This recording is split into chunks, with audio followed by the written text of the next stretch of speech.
we'll come back after they get done with that and get started.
Okay, we're good now. Are y'all good?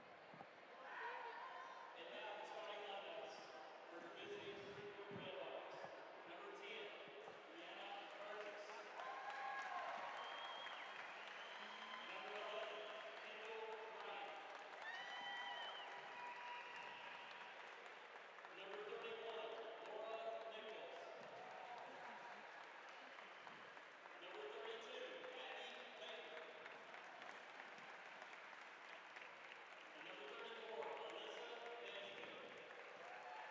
Red Hawks are coached by Mr. Russell Wilson and assisted by Ben Burgess.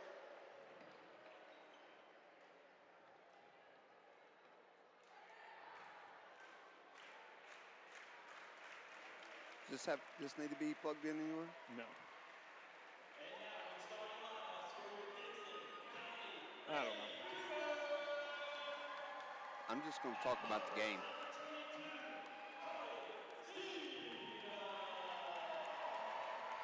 We're hot. Okay. Welcome into Dickson County High School Gymnasium for tonight's broadcast of Dickson County and Creekwood. I'm Robert Freeman. The gentleman to my left is Coach Rodney Parker. Coach, always a pleasure. Yes, sir. Yes, sir. I enjoy calling games with you, friend, and tonight is a good night here as we welcome our friends to the north, Creekwood in for a doubleheader, and very, very blessed to work with you, sir. Well, we appreciate our sponsors for tonight's game broadcast, J&H Builders, Steve Jones Automotive, Greystone, and Dickson Insurance. We'll talk more about them as we go throughout the night, but it is going to get loud in this gym. Most of our night tonight will be spent at full throat. Coach, before we get into all the excitement, let's talk about our Stuffies Frosty Jug keys to the game tonight. Stuffies, I know you're a fan. I'm a fan. If you want daily lunch specials, go see the folks over at Stuffies on Academy Street across from Dickson Middle School. What do we have tonight, Coach? Take care of the basketball. And we saw prime examples how the Lady Cougars didn't do that last night. So we definitely, point of emphasis, take care of the basketball. As always, work it around the horn, get a good shot, and then, as she always says, rebound, rebound, rebound. So. Oh, that's not what she says. She says rebound The dadgum ball. Yeah, she does say that. But she particularly after last night, which was obviously the most turnover-filled game I've ever seen him play. So take care of the basketball. Yeah, I didn't get final numbers on that, but I would say in the neighborhood of 40 combined. Yes, easily. I'll check that here sometime before the night's over with. Starting lineup for Dickson County, they will go with Webb, Milam, Stevenson, Fan, and Russell. Russell had an outstanding game last night. We'll get into Creekwood in a moment, but Webb has it on the left wing. Straightaway Fan tries to work it around, drives down the left side, lays it up off the glass. No good. Rebound, Brianna Burgess. We'll talk about her a ton tonight. Yep, the Trevecca Lady Trojan commit. She has had an excellent career, one of the best to come through. Hearkened likeness to another Red Hawk great, Rachel Bell, and a throwaway there. That ball saved in the left corner. Burgess dumps it down low, and the layup is good by Kendall Bryant. First points of the night on the board for the Navy-clad Lady Redhawks, 2-0. Yeah, each team came out in man-to-man defense there. A little scramble mode by the Lady Redhawks. They recovered for a good look there. Webb gets it on the left wing into the left corner for Fan, looking for Milam. It took Milam a quarter and a half to get her first shot last night. I know Dickson County wants to get her going much earlier. Webb turns it over, though. Coming back the other way is Nesbitt. Yeah, good hands there on the back tip from the Creekwood Lady Redhawk defense. She'll slow it down, goes to Bryant on the right side. Now short corner to Baker, and inside it'll be Baker on the low block, puts it up over Stevenson not once, not twice, and it'll be out of bounds to Dickson County. Yeah, possession there. It was either over the back or give it to Dickson County. They just decided to save the whistle and give it to Dickson County. I like that. Keep the clock rolling. Yes, sir. This crew has been known to do that, sir. We saw 2/3 of this crew, and now they're going to huddle up. We got a problem with our ball here. Well, maybe it's a South Dickson basketball league ball. And that's not going to be kosher in this league. That was a guy's ball. Well, the thing, too, was the official here had checked it and took air out of it already throughout the course here as we're waiting on a new basketball to start the contest here. Starters for the Lady Redhawks. How about that? Sounds great. Brianna Burgess, number 10. Kendall Bryant, number 11. Laura Nichols, number 31. Abby Baker, number 32. And Alicia Nesbitt, number 34.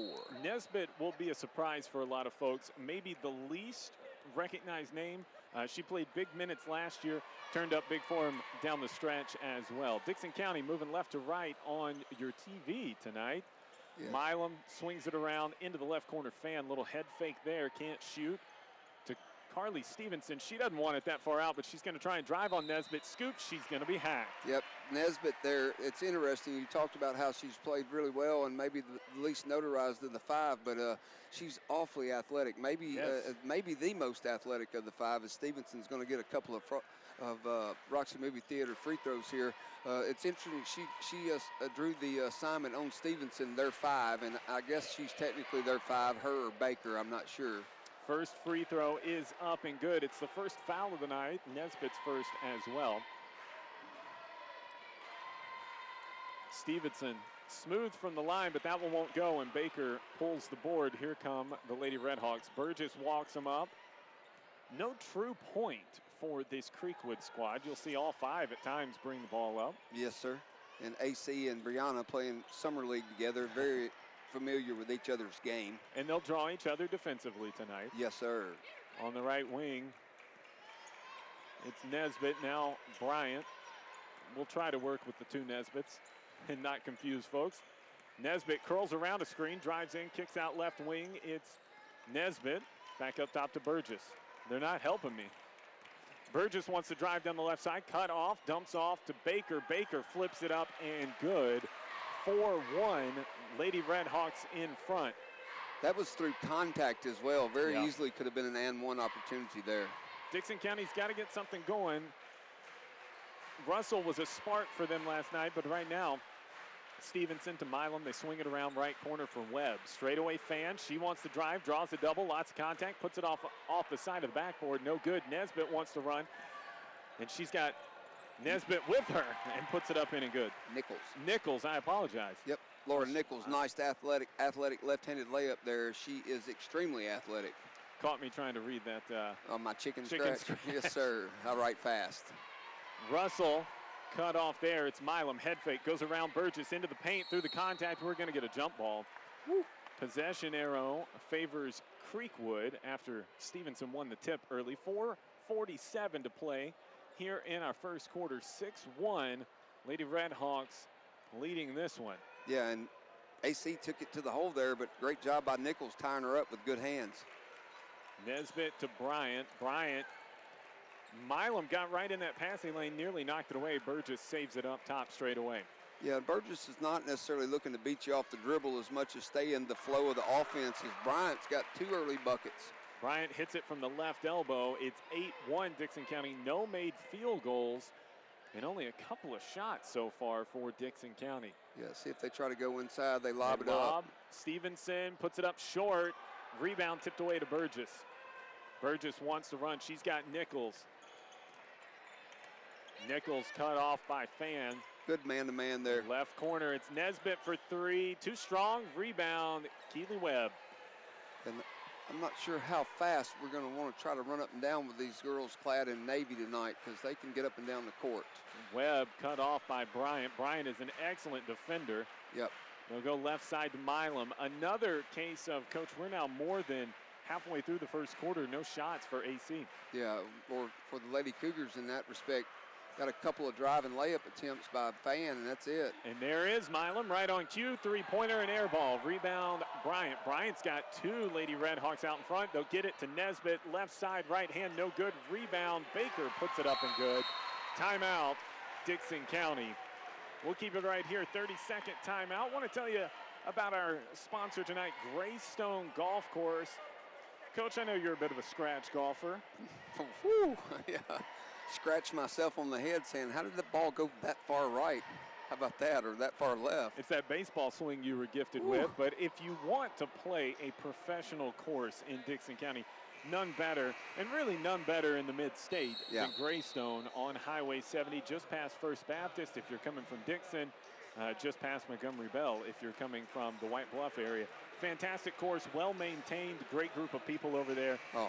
Man, what are you talking about? They'll work with you in any way possible, and just treated me well. Mr. Blunt and his crew do an exceptional job. Awfully proud of what they do in our community with the youth, too. They really develop the youth golfers. Check them out. Stop by and see them. 3:10 to play. Dickson County trailing 10-1, coming out of that timeout by Coach Webb. It's Russell curling all the way around the paint. Can't finish. Stevenson gets the board, no good. Russell gets it on the 3rd try. They'll reset up top. Russell amongst the trees fighting for that rebound. Yeah, Carly came up with one before that. That was a powerful rebound in amongst traffic. Russell drives down the left side. She'll kick out, turns it over. No, saved by Webb up top. Webb cuts into the paint, goes through the trees, lays it up with the right hand. Good. First point, first basket of the night for Dickson County, but they got to get back on defense, and it's Bryant in transition. Give her another one, 12-3. Creekwood in front, and Coach Kendall Bryant, you talked about the fact that she had 4 earlier, now 6. That's a big step up in her game from a year ago. Oh, sometimes she doesn't even, I check their box scores, and she's not out there to tally points. She's out there to defend, like you alluded to earlier. So Jenna Russell missing an easy left-handed layup attempt through a lane that was cleared open. I think she expected some contact there, didn't draw it. 12-3, Creekwood in front, 2 minutes to play first quarter. It's Nichols up left side high, now Nesbitt in the left corner. Looked at a cutting Brianna Burgess. Bryant swings it around, they reverse it to the right side. Nichols to Burgess, her first 3 of the night is no good. Rebound on the backside. Pulled down by Nesbitt. Thought about a 3 now from the right elbow. It's Bryant again. That one too strong. Rebound, Fan. And Fan looks to run. Doesn't have numbers. Crosses over. Has it back slapped and taken away by Nesbitt. Yep. Wolf, wolf, wolf. That's what you supposed to say as a teammate when somebody comes up behind you about to slap it out. Bryant will take the deep 2. That one's good. She's going to set a career high right now in the first quarter tonight. She came ready to play, didn't she? She's got 8. 14-3. Dickson County trails by 11. Milam into the right corner for Webb. Bit of a head fake. And now Russell. Russell wants to drive. Instead, they go into the left corner for Milam and reset up top with Webb. Stevenson, 25 feet from the basket. Now Milam around the fan into the left corner. Webb can't shoot. Russell wants to drive on Nichols. She goes down the left side. Errant pass taken away by Nesbitt. She's out and running. Webb's in front. Webb's going to bother. Shot up and good. And Webb coming up a little gimpy on that one. Yeah, she took the worst of that one. Clearly, Webb initiated some contact trying to block the shot, but Nesbitt just powered through it, and Webb went tumbling to the ground. So far, Creekwood has had everything they've wanted. Dickson County struggling to find shots. Milam picked up the dribble, gets it off to Russell. Russell goes behind the back, blocking foul on Nesbitt. That's going to be her second. And one thing to note about both of these teams, Coach, neither of them goes very deep. Edmondson will check in for Dickson County, and in for Creekwood, Coralie Grove. Yep, both number 12s, substitutes. First one here with 16.6 seconds left in the first quarter. And they'll match up against one another. And that pass, wild off the back of Grove, finds its way to Milam. Milam sets the offense with 9, gets it to Russell with 6. Russell bothered by Nichols. Webb will jack a 3. That one too strong, no good. Rebound, and Creekwood will hold, content with a 16-3 lead at the end of the first quarter here on the RFC Sports Network. Let's talk about Dickson Insurance for a moment. If you're an auto owner and in need of insurance, they're the folks to contact. Yes, sir. They have been longtime partners of the Dickson County community. Fantastic rates. Get in touch with them. AutoOwners.com for your insurance quote today, and we're going to see a lot of that. Here they come. They're doing the tumbling out here. This is a national contending Creekwood Lady Red Hawk cheer squad. Yep. Coach Walton has done a fantastic job with them over the years. Yeah, Ronnie has done a really good job, and they kind of changed their mantra from just a spirit squad to a competitive cheer squad, which they have different classifications all throughout the country. When whatever UCA or whatever classification it's in, it's interesting. They go at it. They practice hard. I'm gonna tell you, friend. You know what the story of the first quarter was, don't you? Stingy Creekwood Lady Red Hawk defense, and we're having to try to put our head down and penetrate one-on-one, and the help is there almost every time. Not getting any clean looks. Literally, I think we had 4 shots that particular quarter. And I say we, Dickson County Lady Cougars had 4 shots that particular quarter. But you have to credit the Lady Red Hawk defense. They're in the right spot. Their basketball IQ is showing wherever the ball is on the court, they're defensively in good help position. Well, Dickson County will get it to start. It's Edmondson, Webb, Stevenson, Milam, and Russell. Edmondson on the left wing. Up top to Russell. Now right side, Webb to Milam, gets an open look. The jumper, no good. Rebound, Brianna Burgess. She got to hurry and get back. Flings it to Bryant. Bryant lead pass for Nichols. Layup is good. Did not get back. No, not even. The Lady Cougars did not get back down the court there. Well, a couple of things that we can carry over from last night. One, we've seen a few turnovers here for Dickson County. That's a credit to Creekwood's defense. The other thing is sometimes you got to slow down. Yeah. They our shots look rushed. That's a very good point, Freeman. Is they were thinking there's somebody fixing to come, like Jenna Russell had that layup attempt. Oh, nice. Loose ball on the floor. Webb gets it, and it's a kick ball, and that's, well, that would have been fair game. It was a loose ball, but it goes out of bounds. It went all the way out the door, Freeman. Look, AC's having to chase it. There it is. That feels right. I'm glad somebody at the check-in table back there took care of her. Yeah, bounced it back in. Fan checks back in for Edmondson. Don't forget our guys game coming up after this one, and we'll have a special ceremony in between as well. Baker will take a deep 2, no good. Rebound, Webb. She is just all over the place, Coach. Yeah, she plays hard. She plays gritty. again, sometimes needs to slow down a hair, but overall, you cannot fault her effort. Fan wants to back down Baker, and now deep two by Russell, wide off the mark, and no good, out of bounds. She hit a couple of those the other night, but that one was a little off. Playing a little tight. Seems like the Lady Cougars are a little tight. The Lady Redhawks look a little more relaxed, coming off a big win last night versus the Portland Lady Panthers.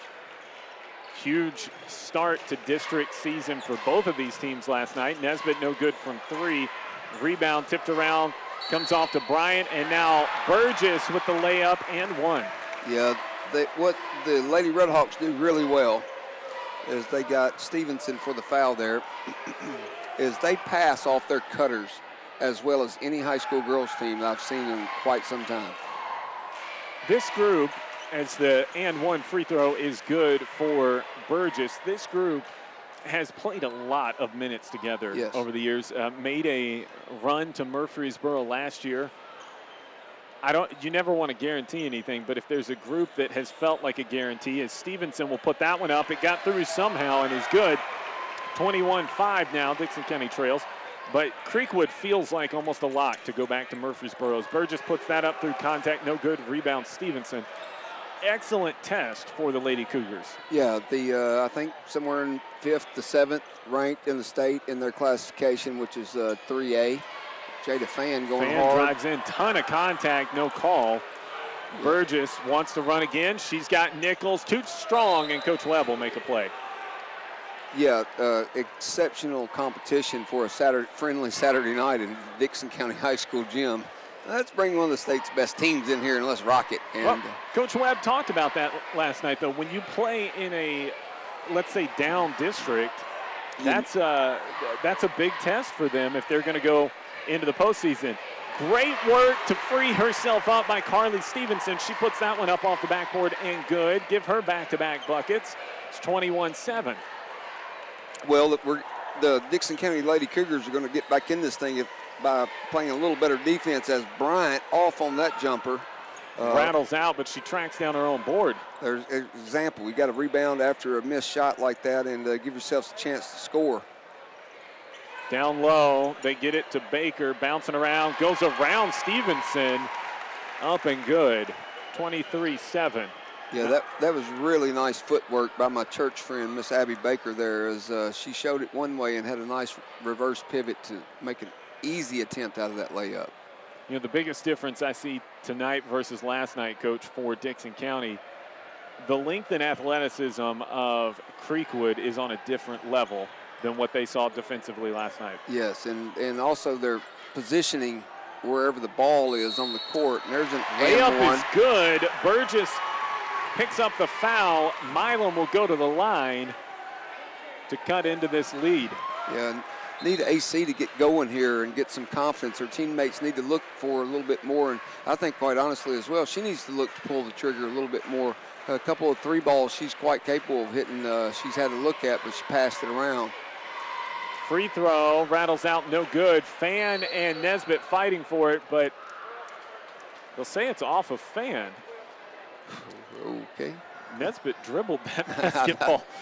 She must have dribbled it after it was out of bounds. Of course. Full court press here, 2-2-1, as the Lady Cougars are trying to do something to disrupt and slow down, but that's not going to. Coralie Grove will get a basket in transition over the top of that defense. I was about to say that was too easy over the top. We saw that a little bit last night at times.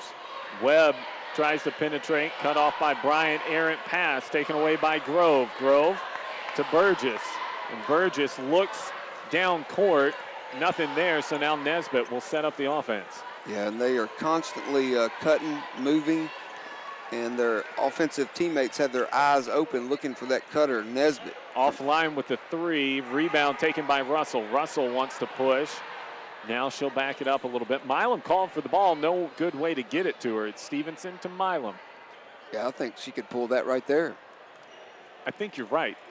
Yeah, and I know she's wanting to get into the flow of the offense. Stevenson, beautiful feed from Milan. She gets it, turns around and puts it up soft, rolls it over the rim. Give her 6 of the Lady Cougars 11. It's 25-13. Down 12, 3 minutes to play first half. Grove takes a deep 2. That was the Peyton Grove special. Knocks it down. She's got 4 quickly off the bench here. Well, you want to talk about a gifted athlete. Yeah. She had a nice-looking rotation on that left-handed stroke. Russell to Fan. They swing it around the outside. Stevenson has position down there. Webb will take a 3. No good. Stevenson, the ball tipped out of bounds off of Nesbitt. I'm going to call that a makeup call. Yes, sir. Yes, sir. Edmondson and Jenna Sane checking in for the first time tonight. Fan comes out. Webb comes out. And in for the Lady Redhawks. Nobody. No changes. Yeah. No changes. They'll stay with what they got. Bullet pass into Russell. She drives all the way in with the left hand on the left side, up and good.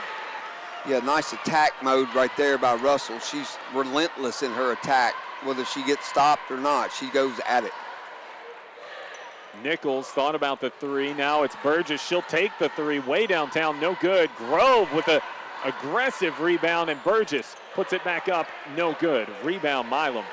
So you got a chance here. Need a couple of points if you're the Lady Milam Cougars. got some backs, turned to her, goes in, scoops it up. The English was bad, though, and Grove will pull the board. Off to the races we go. Nichols in transition. She goes up with it. That's the biggest difference in a team that's played this long. They don't miss that. No, they don't. And or very seldom do they miss that. And just, we got a wide open attempt, maybe a little bit too much momentum. They slow it down just a touch and carry the momentum in for a softer attempt. Pull it back, use the backboard, put some spin on it. Yeah. Dickson County's got to find a little touch here. Stevenson wants to go, pivots towards the baseline, puts it up high off the glass, no good. Grove forces Sane out from under the rim. Now in transition again, it's Nichols, goes in for contact, no call, shot no good. And then we're going to have a 2-shot foul.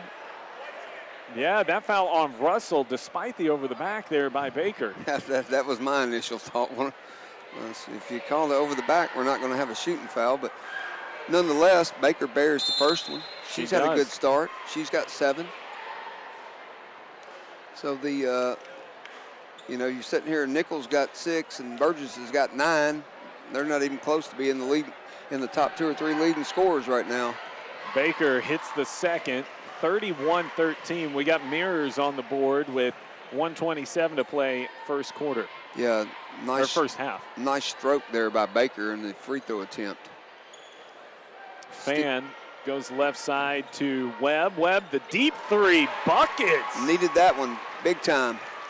And I mean big time needed that one. Cuts the lead back down to 15. I think if you're Dickson County, you want to get as close to singles as you can here at the break. Very good. And they switched their defense here and go to that zone, which they did last night, and allowed them to get back into the ball game. That's a 1-3-1, Coach. Well, they call it a point zone. You got a rover on the baseline. That's a 1-3-1. Right. It is set up exactly like a 1-3-1.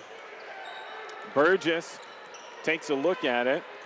Both of these teams liked to play Page years ago to try and see that 1-3-1, because you never know when a team in the postseason is going to pull something like that out. Very correct. And Creekwood doing the right thing right here. They got the comfortable lead, 15. The other team's not going to score if you're possessing it, so just now they're going to set on it for one shot, I'm sure. 20 seconds to play first half. It's Nichols signaling the offense. I'm sure and Bryant looked away from the pass. It was a bullet from Nichols, but she turned her head to find the defense before she caught it. Yeah, she did that in the wrong place, right in front of the Dickson County student sections. And those boys wouldn't be rude to the opposing team. Oh, they all know each other, I'm sure. Webb thought about another 3. Now she drives, loses the handle, saves it on the baseline, gets through all of that to Russell. And Russell can't get the shot off in time. We'll head to the break. Dickson Insurance halftime show coming up, 31-16. We'll talk with Coach Pallas here in just a moment. Yeah. And we're staying here? Yes. Yeah, we're staying here. Yeah, Coach Jay said he was coming by to join us. Much better second quarter there for as far as the competitive nature of it, 15-13, that particular second quarter with the Lady Redhawks outscoring the Lady Cougars by 2, 31-16 here. It got a little more even flow to it. It got a couple better looks by the Lady Cougars. We still hadn't seen Burgess nor Nichols get real hot offensively. Kendall Bryant almost in double digits with 8, and then Abby Baker has 8 to lead the Creekwood Lady Redhawks. 7 for Stevenson, 5 for Webb, 2 for Russell, and 2 for Milam to round out the scoring. So interesting ball game. Big first quarter for the Lady Redhawks, which allowed a comfortable lead. So I'm going to turn it over to Coach Jay. Sounds great. We are at the half. Dickson County and Creekwood, Lady Redhawks and Lady Cougars on the RFC Sports Network. Glad to be with you on this Saturday night. And we want to thank our sponsor, Steve Jones Automotive. Steve Jones Automotive, Chrysler, Dodge, Jeep, Ram, Fiat. Proud sponsors of the RFC Sports Network and proud sponsors of tonight's game. They, of course, sponsor on the radio side. They sponsor our MVPs night in and night out. So we thank them. They have a fantastic service department. I had a paperweight for a car a few months back, and they managed to get it up and running again. As Coach Palace joins us here at courtside. Coach, pleasure to be with you tonight. Hey, Freeman, I'm just proud that you're here. You know, I'm glad I'm honored you're here. I love to get you off this morning crew stuff and get you back here full time. I'll see what I can do. Yeah, there you go. I got to sleep sometimes. I'm with you. Coach Palace joining us, though, here. And last night, let's go back to last night before we get into this Creekwood game. I know you had to feel pretty good throughout the flow of that Northwest game. You had the lead most of the game, and then it just simply came down to execution in the final 4 minutes. You and I were talking a little bit earlier in the halls. This is a young team you got. What are they going to learn from an end of game like they saw last night? Well, you know, you want them to be able to finish a game strong, but you also want them to not take out of what they truly are. And so we just discussed earlier to take, into quarters, look at me, into games from a minute and a half on. You need to look at me and then let me help you decide what we're going to try to get. It's nobody's fault but mine. I could have called a timeout and reinforced that, but you know, at a certain point, you want them to learn and you want them to go. And like you said, I like the flow. You know, both times when we took bad shots or inopportune shots, it was we actually came across half court and stopped. And I thought, well, there we go. And as a coach, what I like to do is I like to save my timeouts. If they trap us, they're gonna have to foul us. Right. And so if they trap us or we get into a tough situation, then I can use the timeout then.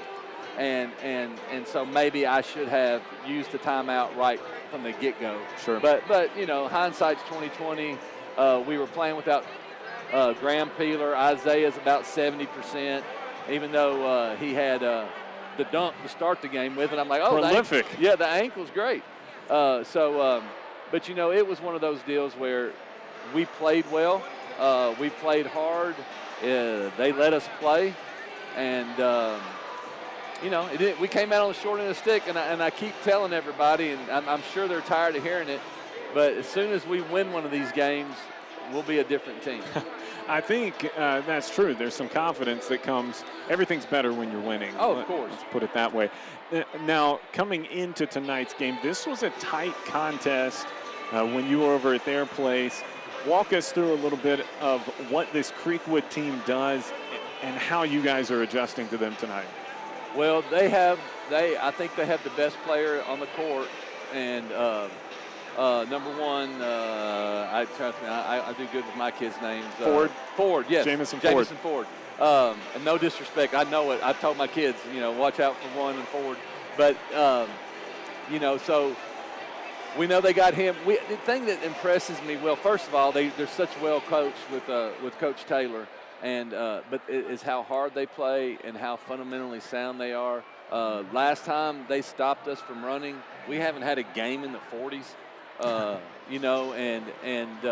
part of that was the way they slowed it down and they grinded out on offense, and we don't grind it out. But I think you kind of get into the flow, and they had a lot of possessions, and so it was, you know, they're going to be fundamentally sound. Like I said, they're going to take good quality shots. They're going to attack us. We're going to have some mistakes in our zone when we get in our zone, and so, you know, we want to keep it close. That's it. We're still without Graham. We're still got Isaiah at 70%. None of that's no excuse. We're dressing 9 freshmen tonight, I think, or 8. Let me see. 1, 2, 3, 4, 5, 6, 7, 8. We're dressing 8 freshmen, 7 freshmen. Dressed 8 last night. You know, there's stuff that's going to be that's going to go wrong, and that's what I keep trying to tell everybody. We not only do I have to stay patient, I ask the kids to stay patient, but everybody has to stay patient because we got 2 seniors on the team and only 1 that's ever played before. Yeah, and so we're just, you know, they're babies, and sometimes I forget that, and I put them in. You know, DJ Ham had a coming out party last night, and we knew it was there, and we made some adjustments where we wanted DJ to get the ball and where we wanted him to take the ball. And it worked out well. And so anyway, you know, and he's a sophomore, supposed to be a freshman. Well, so he shot the ball extraordinarily well and kept a level head throughout the game last night. So that's got to be a bright spot going forward. Now, the question I was going to ask you, you mentioned Graham Peeler.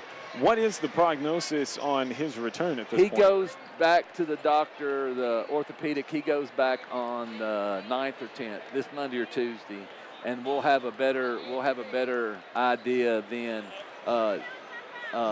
You know, be perfectly honest with you, I say February. You know, but they might let him out Tuesday, and the better. But I will tell you this: the man has not. The young man has left his boot on. He's done everything we've asked him to do as far as rehab. He misses it. He wants to play. Sure. He had just come into his own, I thought, you know, he's had 25 a game, but I thought the Creekwood game, he kind of put his stamp on this team and you know, he was here to stay. And it was just unfortunate. It was just a freak accident, you know. It was just open gym. It was just shooting. We were just shooting. And he just came down on it wrong. Yeah, you wouldn't be okay with it, but you'd be more comfortable with it if he was dunking. Yeah, if he had hung on the rim and done something crazy in a game or whatever, but you're just shooting around. Yeah, hey, he literally walked by me, and I said, I'm closing the gym down in 20 minutes. He said, I just need to work on my free throws, and he grabbed the ball and ran down there and came down on it wrong, and you know, that's basketball, and you know, and what we're going at the end of the day, we'll be better for it because we'll have more kids with more playing time. Well, we look forward to it in game number 2 of this one, Coach. And then next week you get back into you've got McEwen on Monday, and then nothing until the 12th. Is that right? That's what I have on my calendar. That's a nice little break. Well, there's for some reason, and I don't know. I'm playing the schedule that was handed me. They had us, the Officials Association and our school principal had us playing Tuesday night Northeast.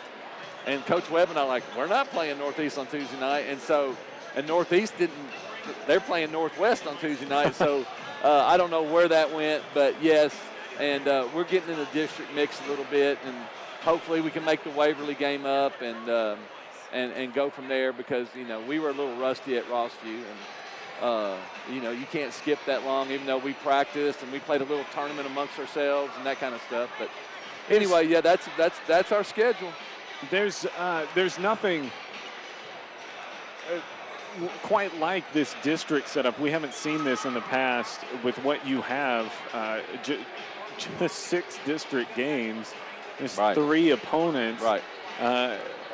Magnifies the game last night, but also creates serious scheduling difficulties. Well, what it does is, you know, what it has allowed us to do is schedule teams that are in our region so that we'll see in our region the other Clarksville schools.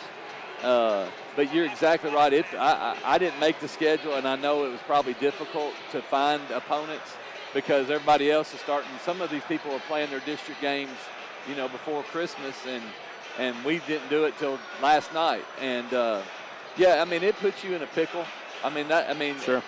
It really does. I mean, last time I was coaching basketball, there were 9 teams in the district. I was about to say, we were used to 10 teams when we were up there before. Right. And then, 7 or 8 when you were in Williamson County, and now. Yeah, and so, but it does magnify, but it also, this would be the last year of this district, so it changes next year. And this too shall pass. This too shall pass. But they're only adding one more team, so there you go. Coach, we will let you get back to it. I know you got to get the guys hyped up.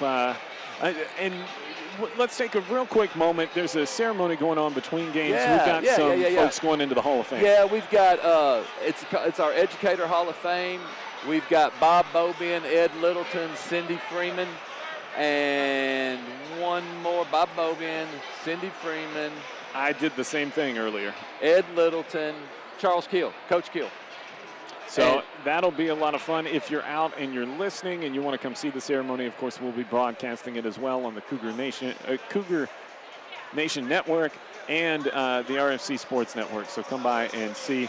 31-16 here at the half. We're just about ready for second half action as Creekwood leads it. Coach, good luck. All right, thank you, Freeman. Good seeing you, bub. We'll get Coach Parker back over here in just a moment and get you set for that second half. But our broadcast tonight is brought to you by J&H Builders. Whether it's commercial, residential, or a religious facility you're trying to build, contact J&H Builders.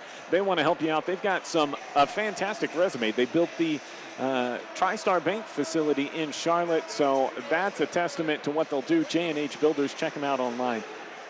Coach Parker. Hello, sir. Sorry, I didn't mean to blast you there. You're great. It's good to have you back. Yes, sir. I was talking with Coach Pallas as we get set for the second half, and we'll talk about this between games, but what a cool thing coming up between games tonight to recognize Mr. Bobian, Mr. Littleton, Ms. Freeman, and Coach Keel. I don't know many people that walk these halls here at Dickson County High School that weren't touched by one of those folks. I agree 100%, and the longevity that they desired to influence people is certainly inspirational, sir. Very proud to know all 4 of them. Well, Creekwood gets the ball to start, moving left to right. And Burgess jacks up a 3. No good. Rebound, Milam. Milam wants to run. She's got Fan. Can she get it to her? She does, but they have to curl out. Pass a little strong. Now Milam up top. Dixon County trying to chip away at this 15-point lead as we start the second half. Fan will take a 3. That's no good. Rebound inside by Stevenson. That shot wild. No foul call. Webb will take a 3. That one too strong. Pulled down by Nesbitt. Yeah, I'm telling you, I am so impressed with Creekwood Lady Redhawks' help side defense. Nichols from deep. That one no good. Rebound Webb. We got a hair thing on the floor out here. Watch out for that. Yeah, a couple of empty possessions by the Lady Redhawks. Lady Cougars, if they want to claw back in it, they certainly need to pick the pace up here a little bit on the offensive end, sir. And Webb will do that. Russell will drive all the way around, got a screen, and cuts the lead to 13, 31-18. Yeah. Three-quarter court pass sets up Nesbitt on the right side. She'll drive, puts it up, and Stevenson called for the foul, and the look on her face was gold. Yeah, I think that's the second team foul on the night called against the Lady Cougars. Now, Stevenson, I think what she's thinking is a moment ago she got a shot that missed everything because she got hit so hard. Nesbitt, first free throw, rims out, no good. And just like Nesbitt had the pair of fouls for the Creekwood in the first half, Miss Stevenson has the only 2 fouls for the Lady Cougars tonight. Free throw, second free throw, no good, and Fan pulls the board. Now Russell will set up the offense. Chance to creep a little closer if you're Dickson County. Russell drives all the way and rolls it up over the rim around the defense, and it's 31-20. Don't look now. Here come the Lady Cougars. Yeah, that was certainly a teardropper, wasn't it? That thing barely crawled over. Bryant with a head fake goes around the screen. Now swings it left side to Nesbitt. Left short corner, it's Baker to get on the board first in this half for Creekwood. 33-20, 6:10 to play. Yeah, Baker's on a little 5-0 run for the Lady Redhawks. I'm going to tell you what, she, with all the help that they cause with their penetration, she's going to get a lot of wide open shots. Fan gets it outside. Now Webb, little head fake. It's Milam up high, guarded by Burgess. Been a quiet night for AC. Jada wanted to pull that, didn't she? She did, and then that pass tipped a little bit. Webb tries to curl into the paint. Can't do anything with it to Milam. Milam goes behind the back, trying to get around Burgess. Yeah, great job of Burgess staying low there. Now Webb in the right corner in front of that student section. Webb goes baseline, kicks to Stevenson, scoops it to Russell. They swing it around. Good ball movement, just not able to get shots. Yeah, and again, that close-in defense by the Lady Redhawks, you're right. Lob for Stevenson, hangs in the air, puts it up and good. I tell you what, they had a moment there. What set that up was a switch on defense. Burgess left Milam, and that set things up. Baker bangs that one up too strong. Rebound, Stevenson looking for somebody to get it to, but it was that switch on defense that freed Milam up to get it to Stevenson. Now Webb jacks a three. That one's too strong, no good. Rebound. Nichols had it knocked away for a moment. Yeah, had a chance to get it under double digits there. Bryant puts a mid-range jumper up and good. Does that give her 12 tonight? 10, sir. 10. Yeah. Double figures. You don't expect that if you're Coach Wilson. No, Lily Ham and Callie Edmondson getting set to check into the ball game for the Lady Cougars here. Well, Russell's gasping over here in the left corner. We've seen that a few times out of her. Yeah, she plays so hard. I told her mom and dad that last night, and they were like, we loved watching her play. Fan, short corner, good. 35-24, her first points of the night. Yeah, need that. If she could give you that shot pretty consistent. It's similar to where Baker hit a while ago in their flow of the offense. Three by Bryant is no good. Rebound Baker. She'll put it back up and good. Yeah. It's that second chance. Got a box out there. Yes, sir. And she is, I think, ascended to the leading scorer role as she has 12 at this point. Russell drives in, has that shot blocked by Nichols out of bounds. So we'll see Edmondson and Ham check in. Russell and Fan will check out. 3:53 to play, third quarter. Creekwood leads at 37-24. A three by Webb off the inbound, no good. Rebound, Ham slings it in under her own basket, and Burgess is the only player in the vicinity. And then she overthrows Nichols, which will turn it back over to Dickson County. Yeah, a little misconnection on the deep ball there to Nichols as it was to her outside left, and she was looking to the inside right. Creekwood looks to press, and Bryant runs right through Milam. Yeah. Blew her up. Yeah, Kendall was like, my bad. Sorry. Yeah, didn't see you there. 37-24, Dickson trails by 13. It's sat between 15 and 10 since we've started this half, and Milam got her pocket picked, and it's a 2-on-9. Nesbitt will take it in and lay it up herself. Soft left-handed layup. The Lady Redhawks jumped into a little three-quarter court pressure there and had the trap set up on AC. She tried to dribble through it, no avail. They're doubling Milam in the backcourt. I think they've got something there, and they nearly got another turnover. Milam tries to drive outside to Ham. Ham picks up her dribble, guarded by Burgess. That's not where you want to be as a young player. Webb drives in, puts it up off the glass. No good, but she'll go to the line. Chance to cut in. Closely guarded by Burgess. She was all up on her, wasn't she? Burgess was wearing Ham, if we're being fair. Yeah, yeah. And without fouling as well. So. Yeah. Well, that's been the biggest change. As Webb misses the first free throw there, the score will stay 39-34. Ham out, Russell back in for Dickson County. But that's the biggest change in Brianna Burgess over the years. She's always been a good scorer. It's picking up the ability to defend constantly like she did there. Webb hits the second. Lead back down to 14, 39-25. Creekwood in front. 3 minutes to play third quarter. Yeah, very even after the first quarter, Freeman. Very even ball game, as this quarter is as well. Well, and that's one where you wonder, did the Lady Cougars have in their mind, oh, we're playing Creekwood. This is a big deal. Yeah, could be. Baker, softly. No good. Rebound, Russell. Russell to Milam in front of us, and a leaked Ham running down the sideline. She stayed in the game. It was Fan that checked out. Yes, sir. Yes, sir. There's Jenna turning the corner. Russell does turn the corner, puts it up, no good. Rebound, Ham. Ham gets it to Webb. Webb straight away three. Finds the bottom of the well. 39-28. Dickson County trying to claw back in. Yeah, got to get a stop, though. I mean, you can't trade baskets at this point down double digits. You've got to get a stop.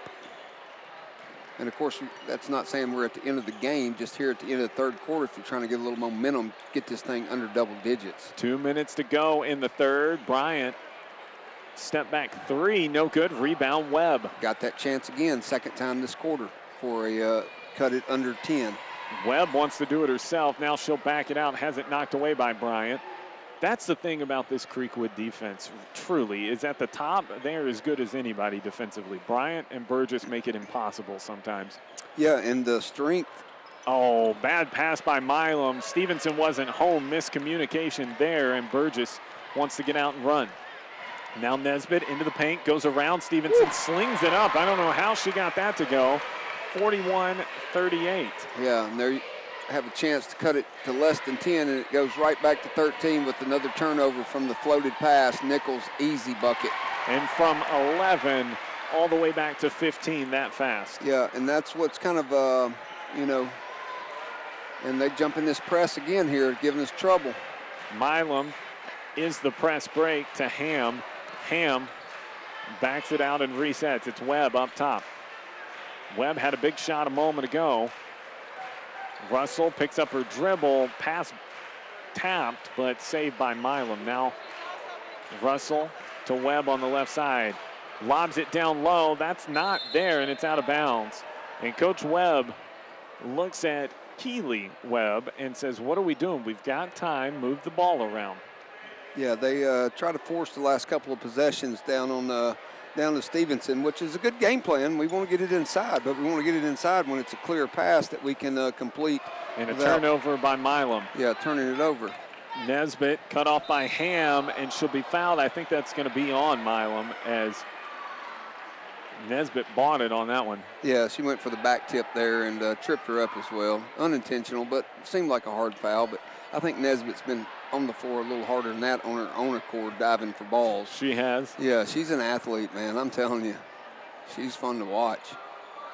She's looking to get it in, finds Nichols in the right corner. Nichols has it tapped away by Ham. Great defense there by Ham off the bench. Nichols centers it up top to Bryant. Bryant bullet pass to Nesbitt. Thought about the three. Head fake. Webb cuts her off. And now she'll bring it back up top straight away between the circles. Yeah, Nesbitt plays with a lot of confidence. Bryant for three. That's no good. Milam pulls it with three. Lead pass turned it over, and that'll do it for the third quarter. 43-28. The margin will sit at 15 as it did at the end of the half. As we head to the fourth quarter, Creekwood leading. They've led the whole way so far, Coach. Yep. See, that was an even quarter there. You went first quarter 16-3, advantage Lady Redhawks. Second quarter 15-13, advantage Lady Redhawks. Third quarter we had a 12-12 even quarter, and it's been pretty much a neutral game outside of the initial 13-point first quarter deficit that the Lady Cougars clawed themselves into, so to speak. I want to make this point about the Lady Cougars. And last time we played them, and I think I said this on air, and I'm not being disrespectful that our team is not well coached, but obviously the Navy team, the Lady Redhawks, have had some really good success. Okay, and it's fun to watch a good defensive team. Everybody likes the points. I'm old school, man. I like people who like to know where they're supposed to be and get down and guard you and rebound the ball. And those are some of the things they do, and it's really fun to watch them as a group work together. And that's what they do. They work with a group. And this is the biggest thing. You talked about Nesbitt. You know what I look when I see her and watch her play? What's that? Confidence. Sure. She's just, it's exuding out of her, the confidence that she displays in her game, and it kind of bleeds off. And I think it starts with 10, Burgess. Brianna's a very, very confident girl. She scored 3 points tonight. Not a big deal to her. No, she's still in the flow. She's hitting teammates. We saw her get down low. We saw her get up tight on people in guard. So, got to give credit where credit's due thus far in the contest. 43-28 as we start the fourth quarter. Dickson County trails.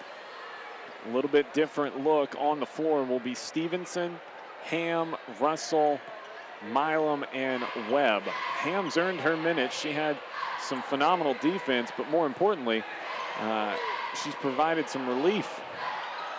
She gets it right here, middle of the paint, puts the shot up, no good. Rebound, Stevenson puts it back in, 43-30. First player in double figures for Dickson County.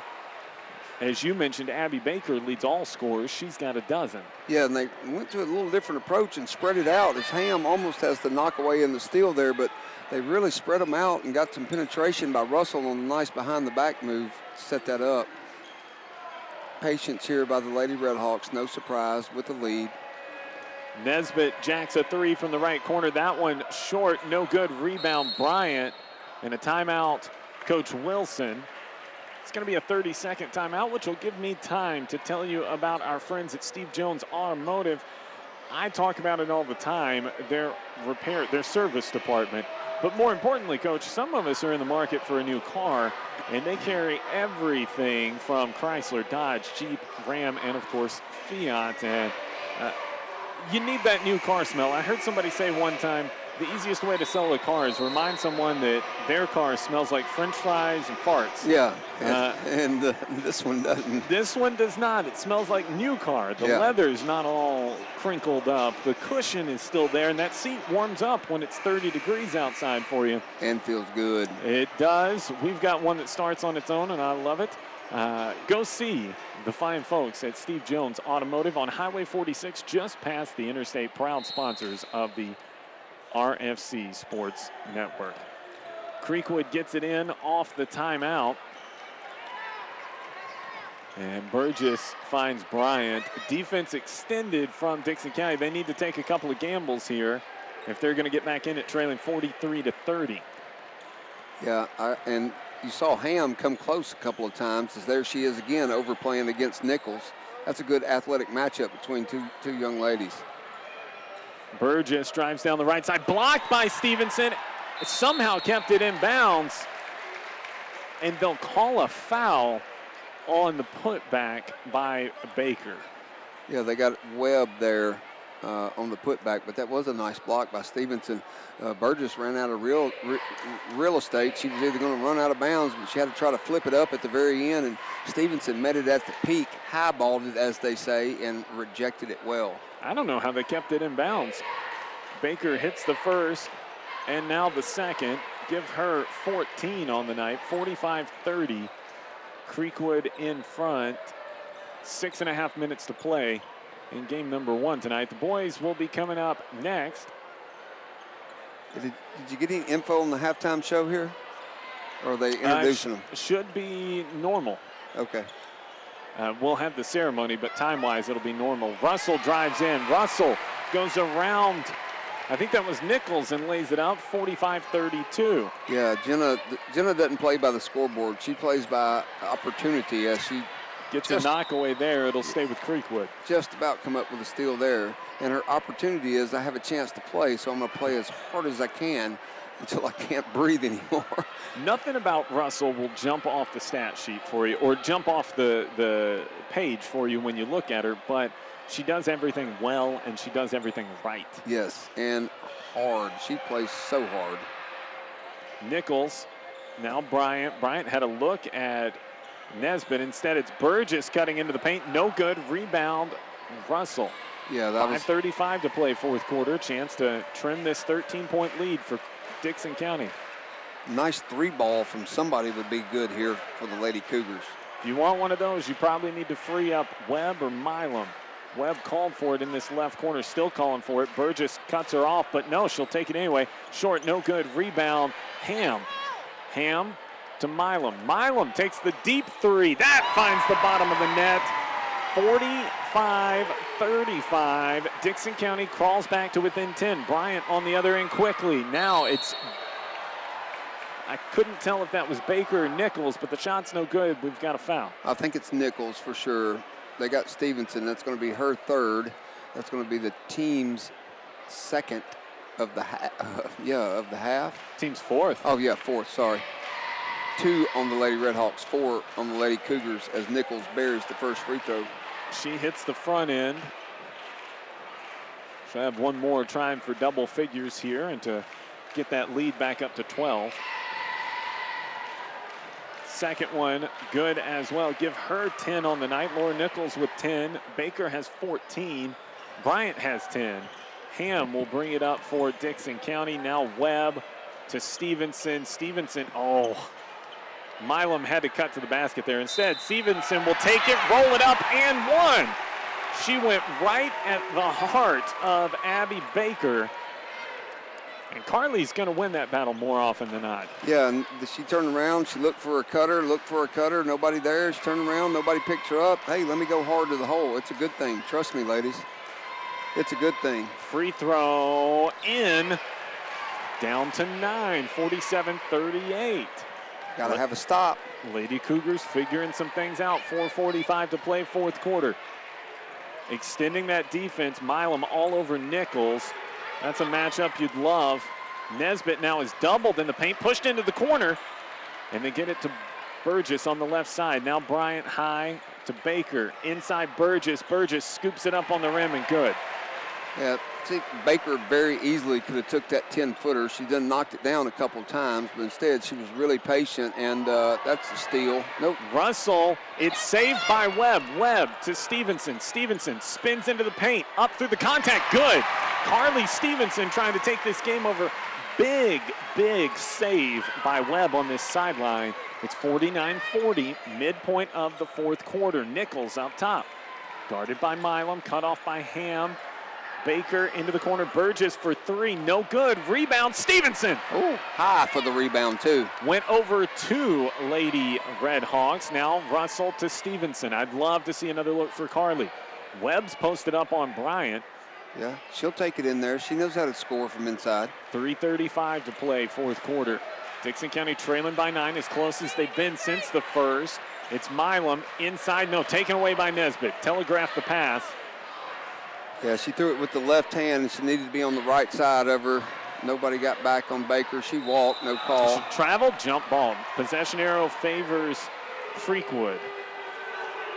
49-40 with 3:19 to go. It's been quite a contest here as the Lady Cougars showing signs of life. Lady Redhawks still battling hard.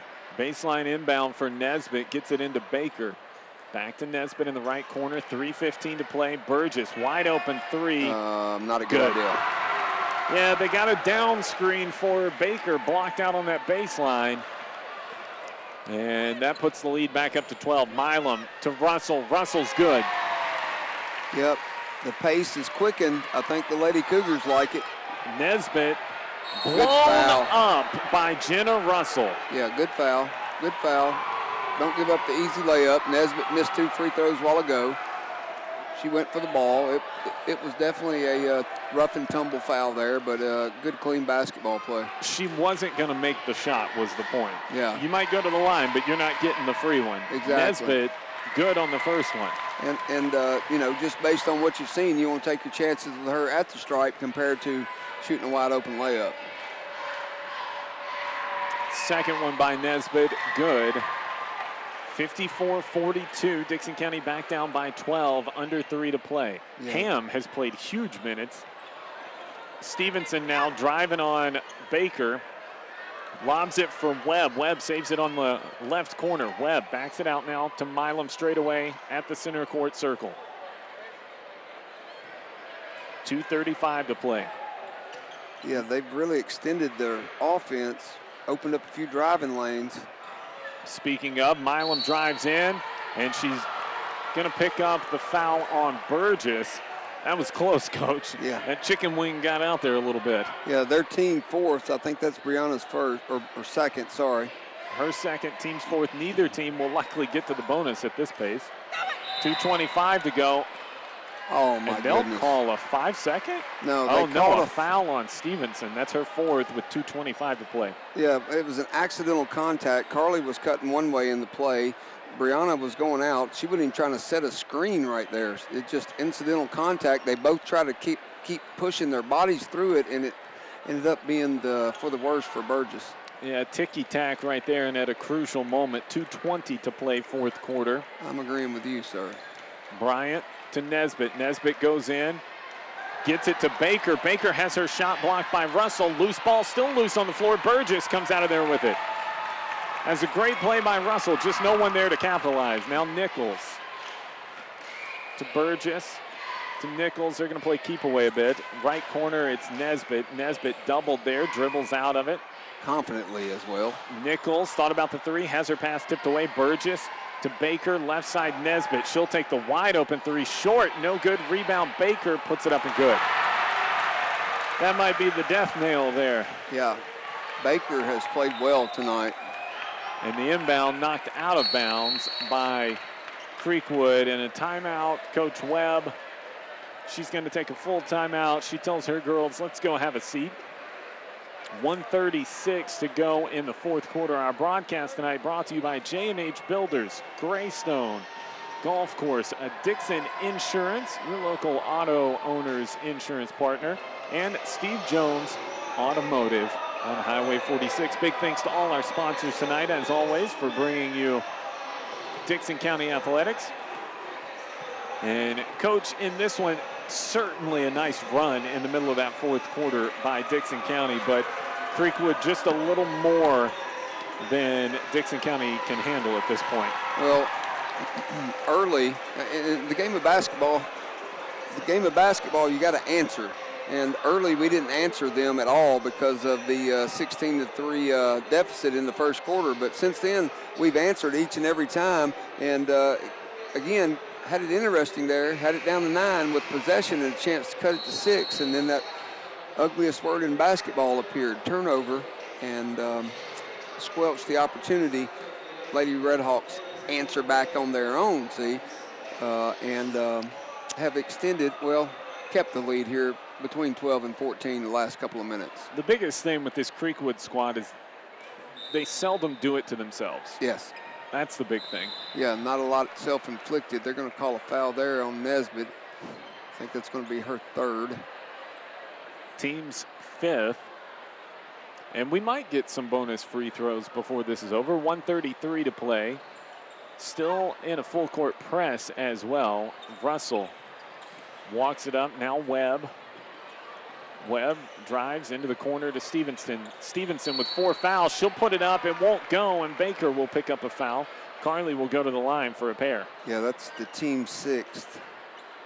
Carly, I like her aggressiveness tonight. She sure has looked to score the ball, especially in the man-to-man setting that they've been playing them in, so she's had quite the opportunity. First one rattles out. No good.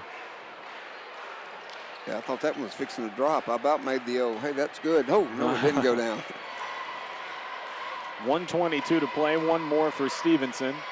That one is good. 56-43.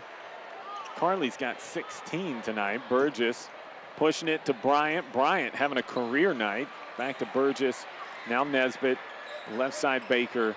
And Creekwood, I think, will be content to pull this off and run 30, 45 seconds off the clock. If not all of it off the clock. We're either going to have to foul or force a turnover, but they probably won't even look to shoot unless it's just a wide open driving layup. That would be my guess. Nichols dancing around Ham trying to guard her. Slaps it away into the backcourt. Ham is something else on defense, huh? Yeah, she has certainly made a case for herself to get in there more and more. Burgess bounces it to Baker. It was a wide open floor, and she lays it up and good. Now Milam with 35 seconds to Webb. Telegraph the pass to Russell. Nesbitt to Bryant to Nichols, and it'll go out of bounds to Creekwood. AC hustling down, trying to prevent the layup there. Ripped it out of her hands, but off her hands, going to be possession. Lady Redhawks beneath their own basket with 27.7 to go, 58-43. Lady Redhawks in front comfortably. Scratch that, 60-43. Burgess gets it on the inbound in the middle of the paint and hits the bunny. Now Russell. Oh, had a moment with Ham. Ham threw that hand up. Milam will take a three way off the mark. Rebound Baker, and now Burgess with 10 seconds. They'll call a hold on Webb. Nobody wanted that. No, instinctually down, your first instinct is to foul. And, we're going to end up with a similar score between the two ball games as we had the first time around over at Creekwood back on December the 16th and then tonight. But tonight, I think much more competitive showing by the Lady Cougars as Burgess, nothing but strings on the first one there. She's got 11. Well, and we said it earlier, she had 3 points, and then next thing you look up and she's got double figures. Yep. Second one good. Give her a dozen, and subs will check in for Creekwood. I see Grove. I see Killebrew, Zoe England. 24 is Josie Bledsoe. And who are we missing? 14. Guthrie. Yep. Hannah Guthrie. Hannah Guthrie. AC drives in, lays it up good, and that'll do it. 62-45, our final here. The margin of victory, 17 for Creekwood. Game number 1 in the books, and we will hit a ceremony here for our educators. It's the Educator Hall of Fame. Am I saying that right, Coach? Yes, sir. Yes, sir. And we want to honor those folks here tonight. It's already a distinguished Hall of Fame group. We talked about some wonderful people, and I saw some of those wonderful people walking around. I saw Coach Overton a few moments ago in the hallways. I saw him, a longtime coach and principal here at Dickson County High School. Yes, sir. Always good to see folks like him. I saw Miss Jones and Mr. Jones wandering around. The list goes on and on of folks that are in the building tonight, but all so that we can recognize 4 wonderful educators and participants in Dickson County High School education, athletics, administration. There's just something to be said for what goes on here at Dickson County High School all the years. We talk about Cougar Pride, right? And we talk about Cougar Nation and all these different things. I think if you're on the outside, you've never been a part of what's going on here at Dickson County High School, you don't necessarily understand. That doesn't mean anything to you, or if it does mean something to you, it doesn't mean what it means to the folks that will go into this Hall of Fame tonight. So I'll let you talk about them as they're recognized, because if I'm being honest, some of the folks that we'll recognize tonight are from before my time. A prime example would be Coach Keel. Yep. He was no longer here by the time I got to the Hill, but I know you've either been educated by, played for, coached with, played with, worked alongside all of these folks at some point. Yeah, he was here. He was kind of toward the end of his career. When I was, not toward the end of his career, but later in his career, when I was a student here all the way back to 1987. And they brought out the entire group, the people who have been inducted beforehand, and then tonight's 4 inductions, which Miss Freeman, she's synonymous with anybody who can make a musical note with their voice here in the choral department at Dickson County High School. And Coach Keel was the girls' coach. I guess I need to point that out. He was the female coach. Had a lot of really good teams. I remember vividly sitting over there cheering many a nights for not only the Cougars, but the Lady Cougars to pull out a win. And he sure did win a bunch of them. And next to him is Ed Littleton, former principal here at Dickson County High School. I can tell you, Ed, a quick story about Ed. He helped Steve Phillips, who in my senior year was our head baseball coach. And, as coach is always looking for assistants, I'm just going to tell you. So he had talked Ed, who was a pretty good player himself here in the Cougar Navy and Orange, to come out and potentially be an assistant. So he did. And we're out there hustling around and all this good stuff and trying to get ready to start. And I said, "Hey, Coach Littleton, you got my number on, sir." He said, "What do you mean?" I said, "I wear number 1, and you got number 1 on your back. That's your jersey number." He said, "I'll tell you what, Rodney." He said, "If you prove to me that you can hustle enough and impress me enough, I'll give you your number back." So he said that took all of about the first 15 minutes to practice that day. I really liked wearing that jersey. But Coach Littleton and I, not only through the school system, but outside the school system, have had a friend relationship, friends with all of his family, his daughters, good people, and he's a great man. There are some legends sitting behind these 4 inductees. Yep. I'm going to finish Coach Bobby and those Yes. 4, and I'll try to identify going down the road the rest of them. I can get most of them, not all of them. Okay, there's Jimmy Bone. I guess we'll go ahead and Well, they're going to work through them. Mr. Bone, a legendary teacher here at the high school, and I don't know anybody that had Mr. Bone that doesn't have a Mr. Bone story. Yeah. Carl Pettis, legendary, maybe called the greatest teacher of all time in Dickson County. I've heard that mentioned before. His storytelling ability from students that had him, I never had him, said it was amazing. Shelby Rye, dressed appropriately in his orange. I'll tell you a story about Mr. Pettis. He teaches Bible study at his church. Miss Shirley Rye being recognized as well. Longtime English teacher. Mr. Pettis, though, I heard him teaching a Bible class one Sunday morning. And you would have thought we were in Israel. Yeah. The way he was talking about it, just fantastic. Mr. Caudill being recognized, not just an educator here at Dickson County High School, but went on to be what we now call the director of schools. At the time was the superintendent. Yep. Mr. Overton coached football here at one point in time and went on to be the principal. And he was here when I was here. He was the principal when I started at Dickson County High School.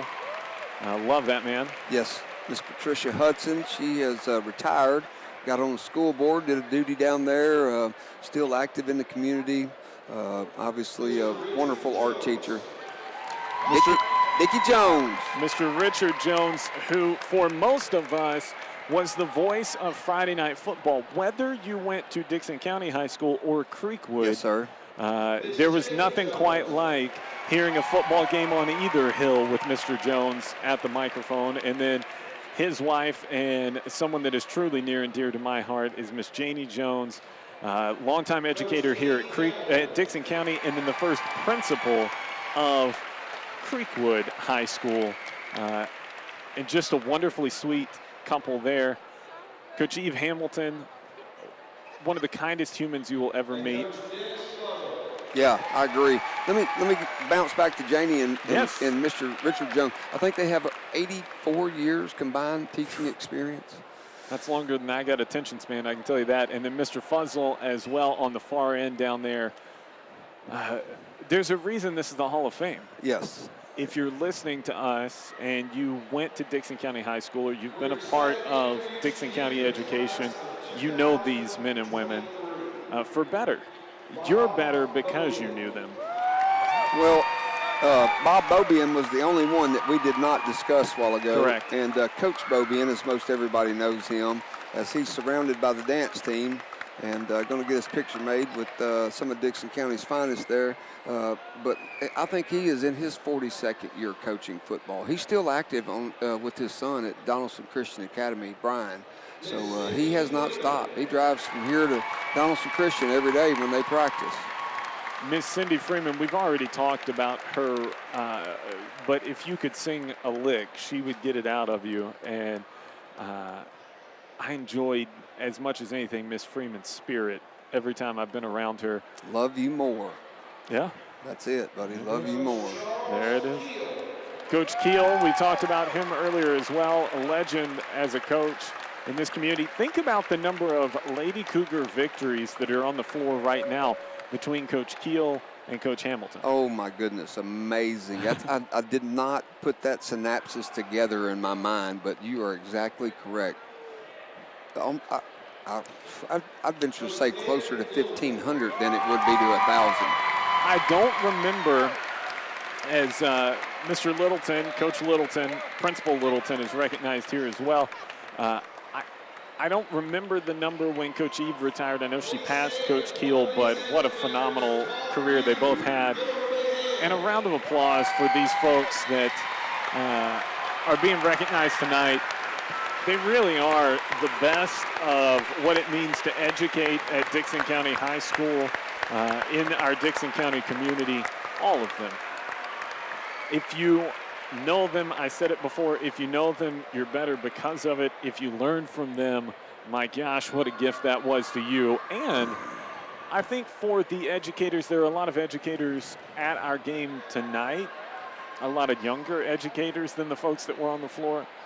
if you have the opportunity to sit down with those teachers and administrators and just pick their brain. I know you had time at Creekwood to sit under Miss Jones and learn from her, and I know you learned from Coach Rye and all of these folks that are out here. But when you're given that opportunity, take it, because I promise the wisdom that they have and the skill set that they have will take you a long way. Oh, absolutely. And that I'm just sitting here thinking about, had that one for that class and this one for that class, and what a positive positive influence they've all had on me. And then, of course, Coach Rye, I was lucky enough to introduce him. They did it a little bit differently in years past. They would have someone introduce him and make a small speech, and I was fortunate enough to be selected to do that for Shelby upon his induction. So I'm kind of bummed here we're not going to get our chance to say hello to all of them and congratulations, as I'm sure they've received many congratulatory comments and hugs and whatnot throughout the course of the night. Both teams, the Red Hawks and Cougars, waiting patiently down at the far right side of the gym, the northwest side of the gym. I guess that would be the appropriate side. That's a skill, by the way, when you can get high school athletes to wait. Yeah. Period. Well, they probably had, I'm sure the Cougars were back in the back gym running around crazy or whatever. So going to take a minute here to get the floor cleared. Well, let's go back while we're sitting here, Coach, and talk about what we just saw out of this first game, our girls' game here. The final in that one, 62-45. Creekwood comes out on top, and there was a moment in the fourth quarter where it sure felt and seemed like Dickson County had an advantage and was going to get back in this one. Yes, sir. And just they got it to singles. They got it to singles and had a chance to cut it to 6 or 7 at one point and turn the ball over. And when that happened, it was kind of good night Gracie is a term my friend Jeremiah Satterfield would use in those situations. But it was the lockdown moment. Yes. And I'm like you. I'm sitting here in my mind earlier from Tigert. Appreciate Coach Tigert listening tonight. Yes, sir. Another Dickson County great. Yes, but I'm sitting here, and we had it in 9 on, I think, 3 occasions. Okay, and I'm sitting here thinking in my mind as I thoroughly enjoy listening to you. You do such a good job, Freeman, following the ball and calling it. And I'm sitting here in my mind, I'm thinking, a 3-ball right here, and we got a ball game.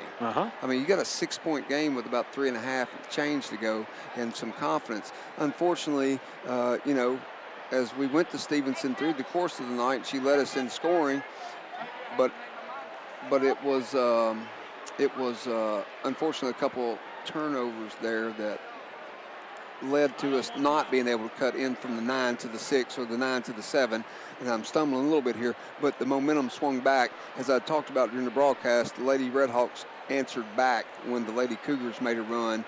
The Lady Cougars took them a while to answer back after the initial big 16-3 burst, but even up after the game, but still after the first quarter. But they score all 4 the last time I checked, Freeman. Yeah. And, Coach, I'm going to let you step aside and get these rosters. I know you need those before we get started. The boys' game is coming up eventually, Creekwood and Dickson County. We'll set the stage for that because there's some very gifted athletes getting set to walk out on this court tonight. But congratulations to the Lady Redhawks and Coach Wilson picking up a big win here tonight as the Redhawks make their way out on the floor. And Jamison Ford going to be a big part of what they want to do tonight. We'll take a moment and thank our sponsors. Once again, J&H Builders. I mentioned it earlier. You want to see what they do? Go check out TriStar Bank on Highway 48 in Charlotte. It's right there on their website. They say, look at this. We built it. They'll do commercial, residential, and if your church is looking to expand or build, they can do that as well. Get in touch with them, jnhbuilders.com. Dickson County coming off of a tough loss last night as they were looking to get their opening win in district on the road at Northwest. struggled in the final 4 minutes, and we talked with Coach Pallas about that a few minutes ago at halftime of the girls' game. But the last 4 minutes of last night's ball game was a tough period for Dickson County on the road. They had a lead throughout most of that game. Then you get down to the final few minutes, and an errant couple of shots and a bad pass let Northwest take a lead. They would hang on 51-50 as Isaiah Darden's three-pointer at the buzzer fell short, and the putback by Davis no good as well. So tough night last night for Dickson as they tried to open up their season. Meanwhile, the Red Hawks in action against Portland. And we're going to try and get you an update on the Titans game as well. But the Red Hawks in action last night with Portland. And Coach, I didn't have it in front of me coming into the night. How did our Red Hawks do hosting Portland last night? Did you get a score on that? Yes, girls won convincingly. I'm thinking off the top of my head, 63-27. And their boys, I think, won by 8. I think the boys had revenged the loss that they had earlier in the year at Portland. So it was a couple of good outings for the home team last night. The home team from Creekwood on the north side over there at their home field. They went to Portland earlier in the year and was hosting them last night. So, well, Dickson County tonight, as I was just talking about, the difficulties of those final 4 minutes. Coach Pallas and I discussed the fact that if you take those moments that we had last night, you got such a young squad, they're going to learn some things. An opportunity to learn what it means to work through late game scenarios, when to take a shot, when to pull it back down. We saw that late last night cost them, and then what to do with the ball as well. We saw a couple of errant passes, some pressure situations, rushing a little bit. Coach Pallas also talked about the fact that, sometimes you got to know when to pull out. Sometimes you got to know when to go straight to the rack. Yeah. And that was no one was real sure late last night. He mentioned timeouts.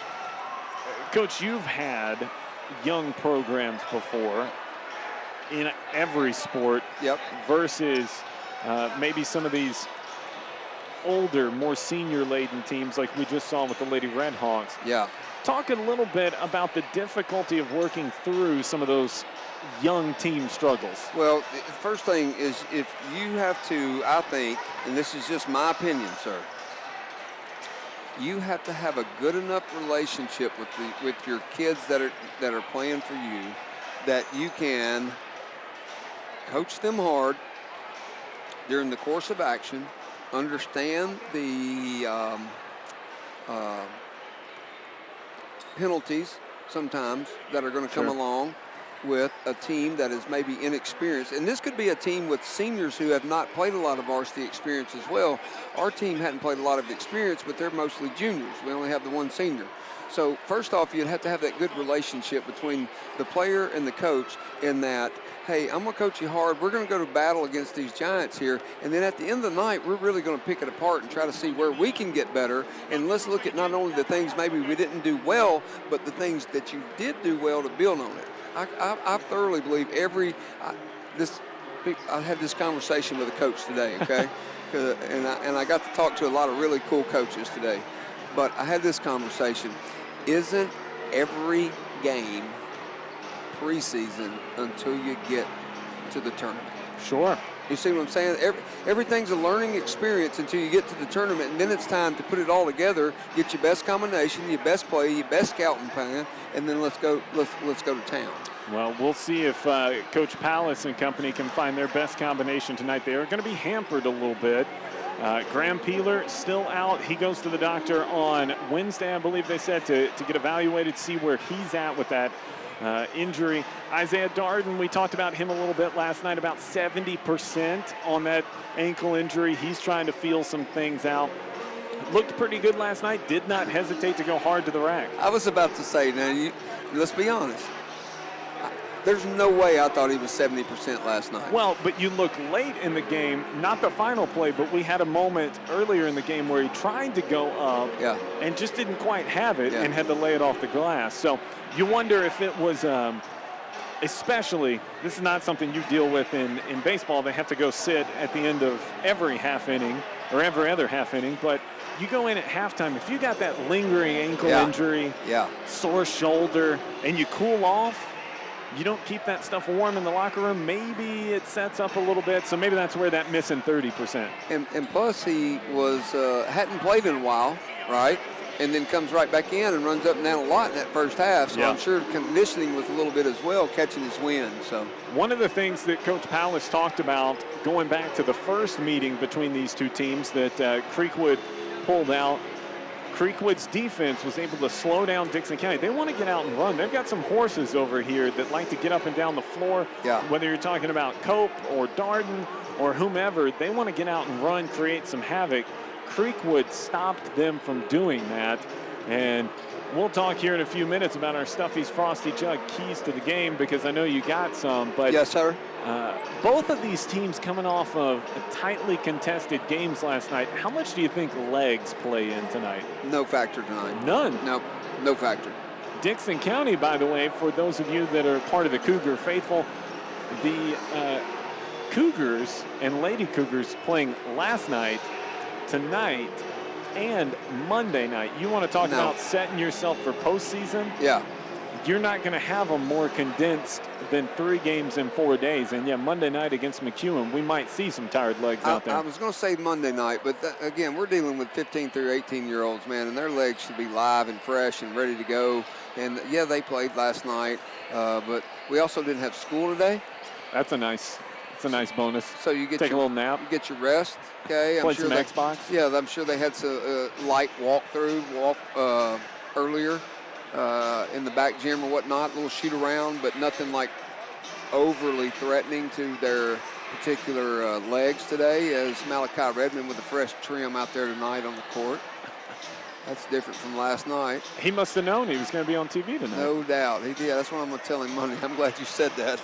I'm going to tell him that exact same thing. Look, I cleaned up the beard just for you and the TV. Yeah. At 6:45 before we get started here in this one. Coach, I was talking with Coach Jay Powell, head coach of Dickson County High School, about Jamison Ford earlier. That's the biggest story in my mind going into this game, is defensively. How do you slow down? How do you stop Jamison Ford? Because that's a young man that it's not just a basketball acumen that he has. He is arguably right now one of the most gifted athletes in the county. We saw him in football as well. Had a lot of shine there, but on the basketball court, that's a tough matchup. Well, let me say this as well. If you think back to the last time that we played the Wood there on December the 16th, the Red Hawks and the Cougars matched up.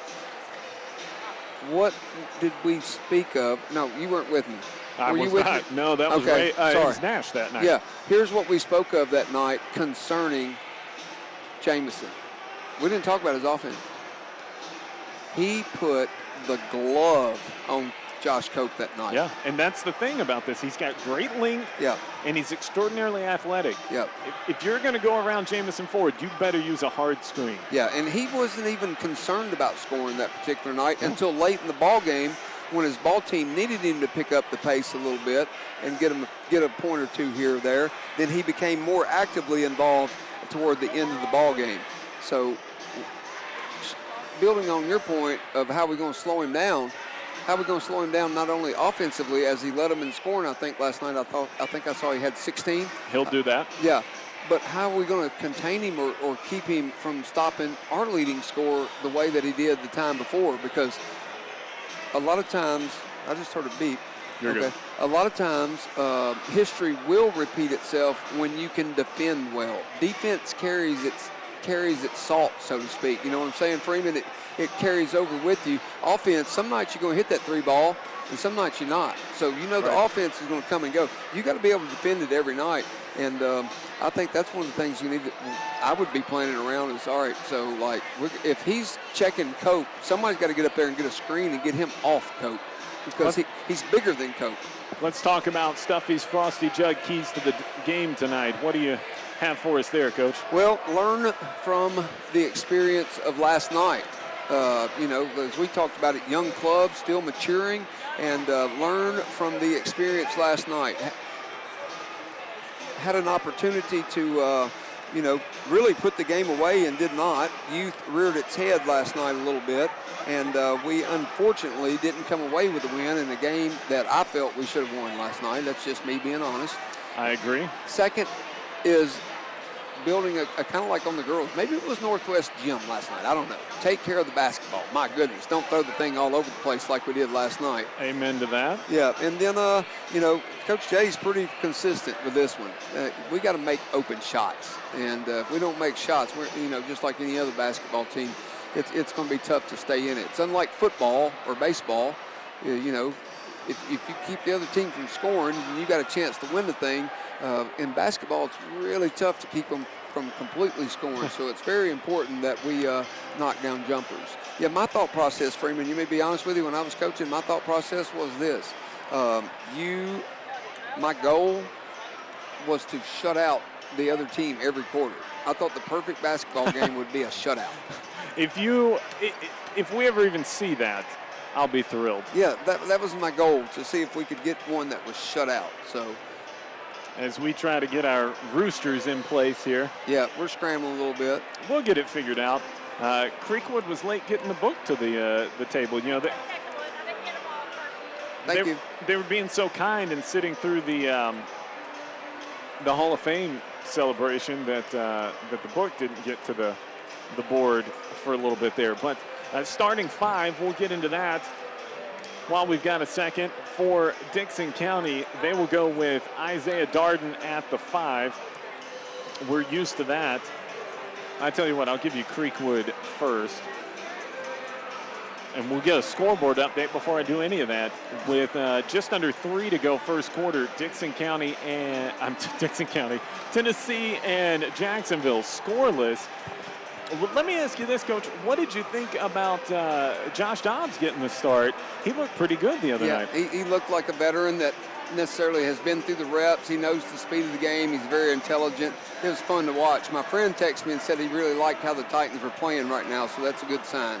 Yeah, Dobbs, I thought, brought them a spark. We'll keep you updated on that tonight as well. Dobbs is 5 of 7. He doesn't have a ton of yards, but Derrick Henry, 29 yards on 9 carries so far, and they're trying to get something going. I'm not shocked if that one is a knockdown, drag-out kind of game tonight. Oh, man, here's the thing.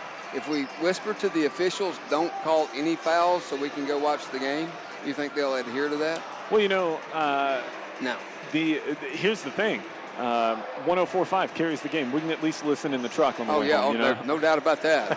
I'd already penciled that in. I got Mike Keith to the house. Starting 5 for Creekwood tonight. They will go with the aforementioned Jamison Ford. Alex Bradshaw wearing number 2 will get the start as well. Carter Thomason, number 11. Clint Morgan, number 22. And Howard. I can't make out a first name on Howard, but... Reichenhoward. Reichenhoward. There we go, wearing number 14. He didn't start the last contest, right? He didn't start the last contest for him. But I've seen where he's played, and I've heard he's played better, and he played well against us that night, and I was like, he might be a starter for them, and sure enough, here he is. And then for Dickson County, they'll go, we mentioned Isaiah Darden, Dylan Beard, number 3, will get the start. Josh Cope, number 5, DJ Ham, number 10, and Wyatt Harmon, number 11. Let's talk just real quick about DJ Ham. Coach Pallas called it his coming out party last night. Yeah. I think that's accurate. Not only was he ready and willing to score the ball, but Dickson County was able to get him some open looks through the flow of the offense as well. He seemed like he had been your go-to 2 guard all year long. Yeah. I was very impressed with the game that he had. I'm very impressed with his skill set first and foremost. Skill set is nice, but when he's aggressive like that, Freeman, his stroke may be as pure as anybody's that we have in the gym right now. How about that? In the gym right now, his stroke could be as good as anybody's in here. The thing that I look forward to is seeing if that continues. Does Coach encourage you, hey, keep looking for your shot? Do your teammates, hey, man, pull that. Let's go. Pull it, yeah. We need that. You can knock it down. Let's go. I got 2 interesting stats for you as starting lineups are being announced on the floor. Stat number 1, Ham should be a freshman, not a sophomore. Wow. So from an age perspective, should be a freshman. Yeah. And the other one, last night, 8 freshmen dressed for Dickson County. Tonight, 7 as the lights go off in the gymnasium. Yeah, sometimes they say it gets loud in here when they turn them lights off. I don't know. I can only hear you right now. So. What? Yeah. What? Yeah. Really cool scene. You know, the first team I saw do this, and you can do it when you have LED lights in your gym. Yeah. The first team I saw do this was Harpeth years ago. Yeah. Don't get me started on the lighting scenario when I've had games canceled on my field because of lack of lights. We know a few years ago, I believe it was the 2017 season, right before I absconded away to Indiana, we were wrapping up the season, last game of the year, taking on Henry County. And the entire West End light bank went out on the football field. They blew a generator transformer, something down there on that end of the stadium, and we joked in the press box while they waited for him to come back up. We joked we were going to have to pull all of the press box folks' vehicles back out onto the field and play by headlight. Right. Because that's the way to do it. Yeah, finish it up. What they did instead was they got one bank that came back on enough, and they said, we're going to call that good. Yeah. And they did. So, is that right? Yeah. And it may have been a little later than that because it was Jacob Murphy's senior season. Yeah, I think we did that one time against Cheatham County in football when I was coaching on the north side over there. Just do it. Yeah. 3-0, by the way. Titans just kicked a field goal. 51-yarder by Randy Bullock is good. Wow, career long. All right, it's Darden getting set to jump against Thomason, and Thomason wins the tip to Ford.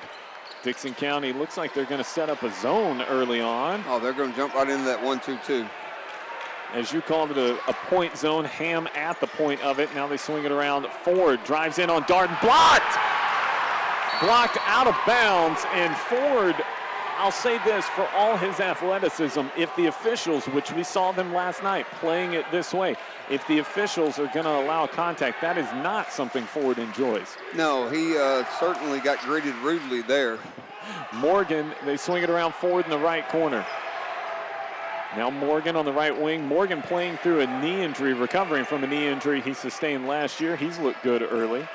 Now Bradshaw inside. Thomason blocked by Darden. Cope comes away with it. Lead pass for Ham. Ham loses the handle. Loose ball on the floor, taken away by Thomason. Yeah, I think that was another example of a shot getting blocked twice. I think Ham and Darden blocked the thing. I think you're correct. Coming up on 7 minutes to go, first quarter, scoreless. We saw this last night in the boys' game as well. Dickson County defense, extraordinary sometimes. Morgan in the left corner. Darden steps out on him. They want to work the ball inside to Thomason. Now Morgan will take the 3. And that one's good. Yeah, that was nothing but nylon there as nobody came out to pick him up, so Morgan just pulled it. Ham from the free throw line. He's good. Good sign there, him jumping off to a quick start and looking for a shot. 2-2-1, full court press again here. Turnover. Loose ball. Cope comes away with it. He goes all the way in on Ford, lays it up and good. 4-3, Dickson County in front. They're going to press again. They're trying to get a trap now. Thomason, and our equipment is in danger here, Cope. You tried for the ball. I tried to save Isaiah Darden. Yeah, we just kind of forgot about the equipment there, didn't we? It's all good. Yeah, that was intense for just a second there. I like it. Some good energy in the gym right now. Good energy. Clock stopped with 6:24 to play. 4-3, Dickson County in front. Howard going to play the role of point here for the Red Hawks. We'll see how that works out here against this defense. Howard, the smallest of the Red Hawks by just a bit. Yeah, pretty even on the matchup size. Maybe just a touch advantage to the guys clad in white, the Cougars here on the home wood. I would say so. Ford, they swing it around. Morgan will take another deep 3. He's so good from outside, and he's fired up about it too. Yeah. Cope brings Dickson County up, finds Ham. Ham wants to drive, now kicks into the corner. Harmon goes baseline, tries to flip it under the backboard. Can't get it through all the Creekwood hands. And in transition, Ford will take a three. That's off the mark. Rebound Morgan. Morgan pulls it out. Yeah, here's the thing. If we stay in this 3-2 zone, then the baseline three is wide open. Thomason tries to turn around. No good. Rebound Ham. Ham, he's got Beard way out in front, but Ford will knock it into the cheerleaders. Fantastic floor coverage, and that's that length of Ford that we talked about. Speed, too. Full display right there. He was a blur when he ran by us. Impressive. 6-4, Creekwood in front. Ham throws it off the back of Morgan, gets it back, and now Cope will set the offense between the circles. Second time he's done that this year. Heady player, good basketball IQ. Darden at the free throw line, hands off to Beard. Beard stops, pops, has it blocked. It'll go out of bounds. That's got to be Dickson County basketball. I thought so. Yeah. Beard wanting to foul. He's going to have to ask a little harder. There are no fouls on no jumpers like that tonight. Oh, my goodness. He saw this group last night. Yeah. He knows better. Yeah. 6-4 your score, 4:59 to go here in the first quarter. They get it inside to Darden. Darden, turn around, rattles out, rebound, Thomason. Beard was there to bother him, couldn't stop him. Yeah, got to see the corner. If you don't get out and close on that corner, it's going to be a wide open shot. See if they don't take Morgan and slide him to the corner and trade the place with whoever might be there now. Instead, he goes back up to the top, the exact opposite of what I said. Howard from the short corner. No good. Rebound. Ham had it, and they'll say it's out of bounds off of Bradshaw to Dickson County. Yeah, I don't see much limp or anything different in Isaiah's movement, so he looks pretty healthy tonight. He looks good tonight, and we've seen him fired up. He knocked a pass out of bounds, blocked 2 shots already. Beard hands off to Ham. Ham thought about getting it to Cope, stops, makes his defender go by, and then Pure from that right wing. Somebody's been in his ear telling him to keep stroking it because that was a nice little pump fake, and he plays, you know what his tempo reminds me of? Luka Doncic. He's not in a hurry. Smooth. Yeah, he controls the tempo. Yes, sir. And I love that. That's a high basketball IQ for a young man. Ford working up top, trying to set the offense. Morgan in the far corner over there. Flashes into the paint. Instead, it's Howard. He dribbles through the paint, has it knocked away by Ham, recovers on the right wing high. Between the circles, Morgan inside goes to Tomlinson, banging, and he's blocked by Darden. You can't go in there, Coach. No, that's 3 already tonight. They're going to ask for fouls, but it's obvious they're not going to have it. Ham goes inside, puts the floater up, rebound by Darden, no good, and the second attempt. Don't foul. And then Darden picks up the ticky-tack, pushing on Howard, and you see Cope tell him, don't do that. Yeah, just don't foul. Head back there, go play defense. Yeah, block shots on that end. Here's the thing, too. You just saw an example of what we were talking about with DJ. Slow up the court, and then all of a sudden, man, he just turned the Jets on and had another nice look there from 6 feet. Lee checks into the game for Harmon. Darden checks out. Redmond back in, sporting that new fade, as you talked about earlier. Yeah, looking nice. 6-6, 3:10 to go, and a kick ball by Cope into the backcourt. This it's similar to what we saw last night. Yeah, you know, it reminds me of a football game where all they do is run, like running plays. It's not real exciting, just kind of grind it out, you know, run a half-court set, make sure we take care of the ball.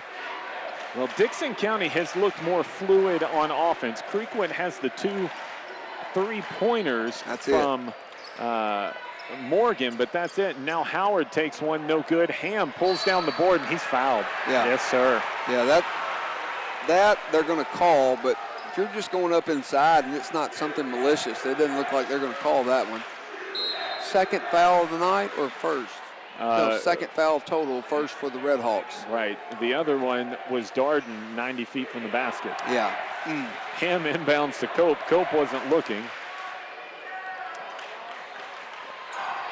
Beard has it knocked away out of bounds, and Bradshaw can't save it. He nearly took a header. I love that. I've not heard that before. Dickson County said you can't do that on the foul. Yeah. You know what Creekwood student section responded with? No. We don't care. No, we don't care. Yeah, I like it. Yeah, we're going to do it anyway. Ham gets it into Cope just before the count. Cope on the right wing trying to shake forward. Instead, we'll weave it up top. Left side, it's Cope. Cope drives into the paint, Kicks out, Ham, he'll take a three. Yes, Rattles sir. in and good, up off the glass. Yes, sir. DJ came to play, that's for sure. Confidence, friend, confidence. I like it, 2:20 to go here first quarter. And up and good is Edmondson, Eli Edmondson. You might recognize that last name. Yeah, he was a huge factor in the last ball game, played so hard. Ham picked up the dribble, gets it off to Cope. Between the circles, 2 minutes to play first quarter. Yeah, I told him that next Sunday at church, I was like, man, you showed out in that second half. He said, thanks, Coach. Beard goes baseline, finds Redmond. Redmond's fouled, he'll go to the stripe. The difference in Redmond and Darden, Coach, talk about length and athleticism versus pure power down there. Yeah, and explosiveness. Redmond's got the explosive in. He's not super tall as he misses the first free throw attempt there. He's not a super long player, probably steady 5'11" there, but he's been playing his whole life and so used to that contact that he just kind of battles through it. And his toughness and his strength, you're exactly right, come to the forefront. Second free throw also no good. Rebound pulled by Walker. So let's see, 23 in the game, Grayson Walker. And Bradshaw on the right side working on Cope. Into the game for Dickson County for the first time. Davis in for Beard. And also 15 into the game, Maddox Bryant. Shot by Walker, no good. Foul on Davis over the back. It was Edmondson trying to pull the board. Want to take a moment and thank our sponsor tonight, Dickson Insurance Agency. 455 Hensley Drive here in Dickson. Give them a call, 615-446-3742. Three from Bryant on the way, no good. Rebound, Bryant tracks it down. He'll go back in the corner, cut off by Ham. Now they'll swing it around up top. Left side, Bradshaw three is good. Yeah. That's what they do well. Well, I was sitting here thinking it's been a minute since they've had a basket. You know, Morgan hit the first 2 threes early as they go inside to Redmond. Redmond reverses underneath through the contact, puts it up and good. And we're knotted at 11 with 1 minute to play first quarter. Yeah, very nice use of the rim to protect himself there. And then Walker on the sideline. Bryant, short corner shot, no good. Rebound, Walker, taken away by Redmond. Redmond out and running.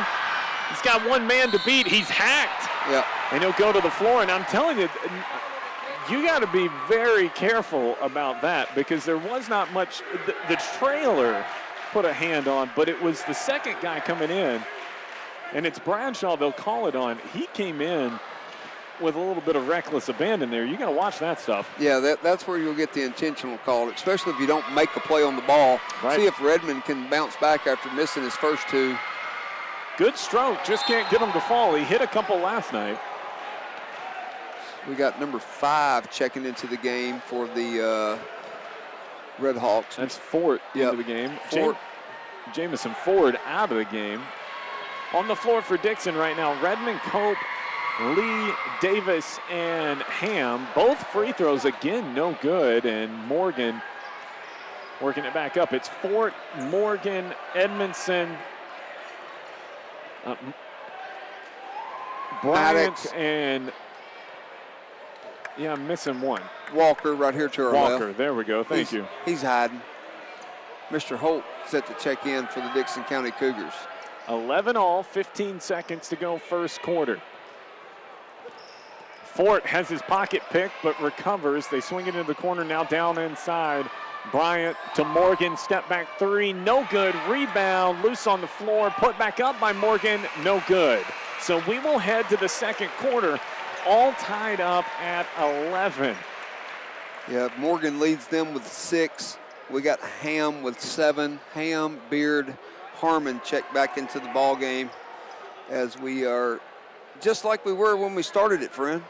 Well, 11 apiece. Give me your likes and dislikes of that first 8 minutes, Coach. My likes was how Dickson County played solid defense there, rejecting shots and setting the tone early that you're not going to drive it to the basket and have any success on it. Yes, they gave up the 2 corner threes to Morgan, but they kind of set the tone there early. What I liked is Creekwood played very scrappy. They saw that when they attacked it, there wasn't going to be a lot of fouls called, so they've been attacking it, trying to get them called, but also they went to the three-point game. Fortunately, they have been somewhat cold as I say somewhat cold. They're probably, I'm guessing right now, 3 for 10, so I'd say about 30%. And they've stayed with what they do, and that's what you said. That's what they do, and that's fire the long ball. But I would say that's what I'm looking at right now, Freeman. Now, what adjustments you're going to make of it? Coach Taylor's not going to make a whole lot of adjustments, friend. He does what he does and tries to be good at it. I might look for Coach Jay to do just a little bit something different on offense. Maybe get Darden back in, which he is, and see if you can ISO him on the post. Coach Jay and his Cougars, they're a big motion offense type of guy. He doesn't like to isolate or use the pick and roll a whole lot. Huge thanks to another one of our sponsors, Greystone Golf Course. I know it's cold right now, but in the spring, those greens are going to be beautiful. Make plans to visit Greystone on Highway 70. Dickson County and Creekwood locked at 11 as we start the second quarter. It's Cope, center court. They're going to reset the offense. Man-to-man here. They run this, I call it a weave up top. It's just handoffs between the circles.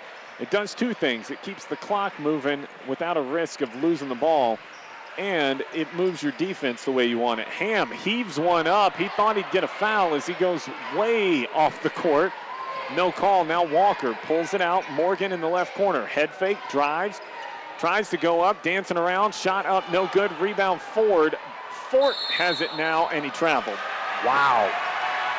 There's a massive humanity down there. Yeah, I had a massive humanity in front of me, and I couldn't see any of the action as number 11, Carter Thomason, back into the ball game as he replaces number 21, Eli Edmondson. And Ham and Cope walking it up. They've kind of become the primary guards at this point for this squad. Cope gets a screen from Darden, works around it, drives left side, puts it up off the bottom of the backboard. No good. Rebound Walker. And then nearly threw it away did Morgan. Saved by Ford. And Morgan hands off to Walker on the left wing. Into the left corner. Morgan straight away Ford. They swing it around the outside, trying to get a matchup inside for Thomason. I don't know why you would be trying to go inside on Darden at this point. That's what I said a while ago when he drove the lane instead of pulling the three-pointer when he pump faked. I was like, why are you going to drive the lane? Darden's sitting there fixing to reject it. 6.5 minutes to play first half. Fort working on Beard. Now it's Walker to Morgan. Morgan on this left side guarded by Harmon. Now Ford over Ham. In and out, no good. Rebound Darden off to Harmon. Harmon gets his head up looking. He'll get it outside to Cope. Cope thought about it, and now he'll take it. Short. Air ball. Yep, should have got into the offense there. Well, when you can't get a shot off in rhythm, you start to think. Now Morgan will try.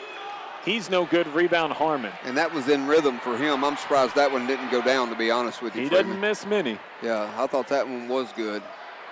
I like that. See, they've made an adjustment. They come out and try to set these picks. That time it's just better defense by Fort. Fort bothered by Cope, puts it up, no good. Now Ford puts it up, no good. Walker with the board. He'll go back up, draw the foul, and one. Yes, sir. Look at the attitude out of young Mr. Walker. Yeah, he's fired up, and deservedly should be. And that's what I like about live action right there, man. I mean, you can see that on TV, but you just can't really see it unless you're sitting here just watching that pure emotion. Loved it. Loved it. The foul was on Harmon. Davis will come in after the shot is good. So it should be, board says 13-11. I think it's actually 14. Yeah, Fernandez checking in. Davis got in. Ham and Cope will have a seat. So on the floor for Dickson County, Darden, Davis, Harmon, Beard, and Fernandez. Yeah, Fernandez will be the 4. Isaiah will be the 5 here. Fernandez, man, he's one. I just want to see him play sports. Darden throws that one away, but it's tipped off of Creekwood out of bounds. Let's talk a moment about a guy you and I have both known for a long time, coaching on this far bench on screen right now, Coach Charles Taylor. Oh, yeah, Charles. What a career. Yeah, and look, another deflection and turnover. And out and running is Howard. Howard puts it up. No good. Rebound Fernandez. Fernandez wants to push. Watch that Wolf. And it's taken away by Edmondson. Wolf. I love it. Back the other way, Howard. Howard tries to put it up, and it's out of bounds to Creekwood. Goodness, we've got a game for the basketball game. The wrestling match broke out. Yeah, Beard that time got away with a couple of fouls on a couple of occasions, but we'll take it if you're for the white team here tonight. They lob it in to Howard. Now Morgan, head fake, and he traveled. Yeah, Fernandez, I would like to see him get his hands on the ball on the offensive set because he's not shy about attacking the rim, that's for sure. 7:33 to go in the second quarter. Titans still up 3-0. I like it. There was a Todd Downing tried to call up something cute with Traylon Burks. Guess what happened? Fumble? Turnover? No, not quite that bad, but an illegal formation. Oh, so I got you. Beard steps back, 3, good, and 1! Yeah, I couldn't hear the whistle, but give the young fella the bucket. Oh, it's a 2. He was just inside the arc, so give him a 2. That'll make it 14-13. He'll go to the line to shoot 1. And the foul was on 14. That's Howard, his first, team's 4th. 4:48 to play here in the second. 14-13, Dickson County trails, and now they're tied with that and 1 free throw. yeah, Beard he had a tough night last night. He needed something positive here early as Fernandez just about shot the gap, so to speak, and came up with a steal. Well, you know what let him do that? He spent a lot of time at free safety in the football season. Yeah, that run through it. Run through it, sir. Oh, Morgan, wide open. They found Thomason, and Thomason gets hit in the face by Davis. It's not Davis's fault, but it is certainly a foul. Yeah, incidental at that. Yeah. Yeah, you definitely ain't out there purposely trying to hit nobody in the face. Not yet, anyway. Yeah, if they do, they kind of like call intentional fouls and throw you out. Ford trying to get it in, finds Morgan. Morgan in the left corner, brings it back up top. Guarded by Davis, tries to go around to the left, and it's taken away by Beard. Loose ball, comes off. Dixon County out and running. Beard spins, scoops, Davis, 3, good! Another positive by Beard. The rip, the control going down the court, the ability to draw the defense, find the open man, and Davis connects from way downtown. Coming up on 4 minutes to play here in the first half. Dickson County with a 17-14 lead. It's Howard, picks up his dribble, bothered by Fernandez. Now they go left side. Thomason, high arcing 3, well short, out of bounds. Look out, coaches, they'll say that stayed in. Wow. To Edmondson, there's no way. I thought it was too far out, but apparently we didn't have a good angle. 17-16, Davis drives in, wild shot, goes! Holy smokes, how did he get that to go? You gotta count it. They count it. Yeah. Wow. Yeah, and we got Evan Lee sitting here to check in for the shooter who's about to have a three-point play and a three-point basket. I don't know if I'm going to take him out. Leave him where he's at. Yeah. First foul on Ford, team's 5th. Yeah, Coach Taylor, he will work the official. He's like, and I'll tell you what he's saying right now.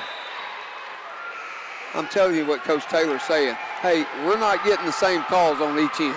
That's exactly what he's saying. Even though it's 5-4 on the scoreboard is the call. It's the type of call. Yeah.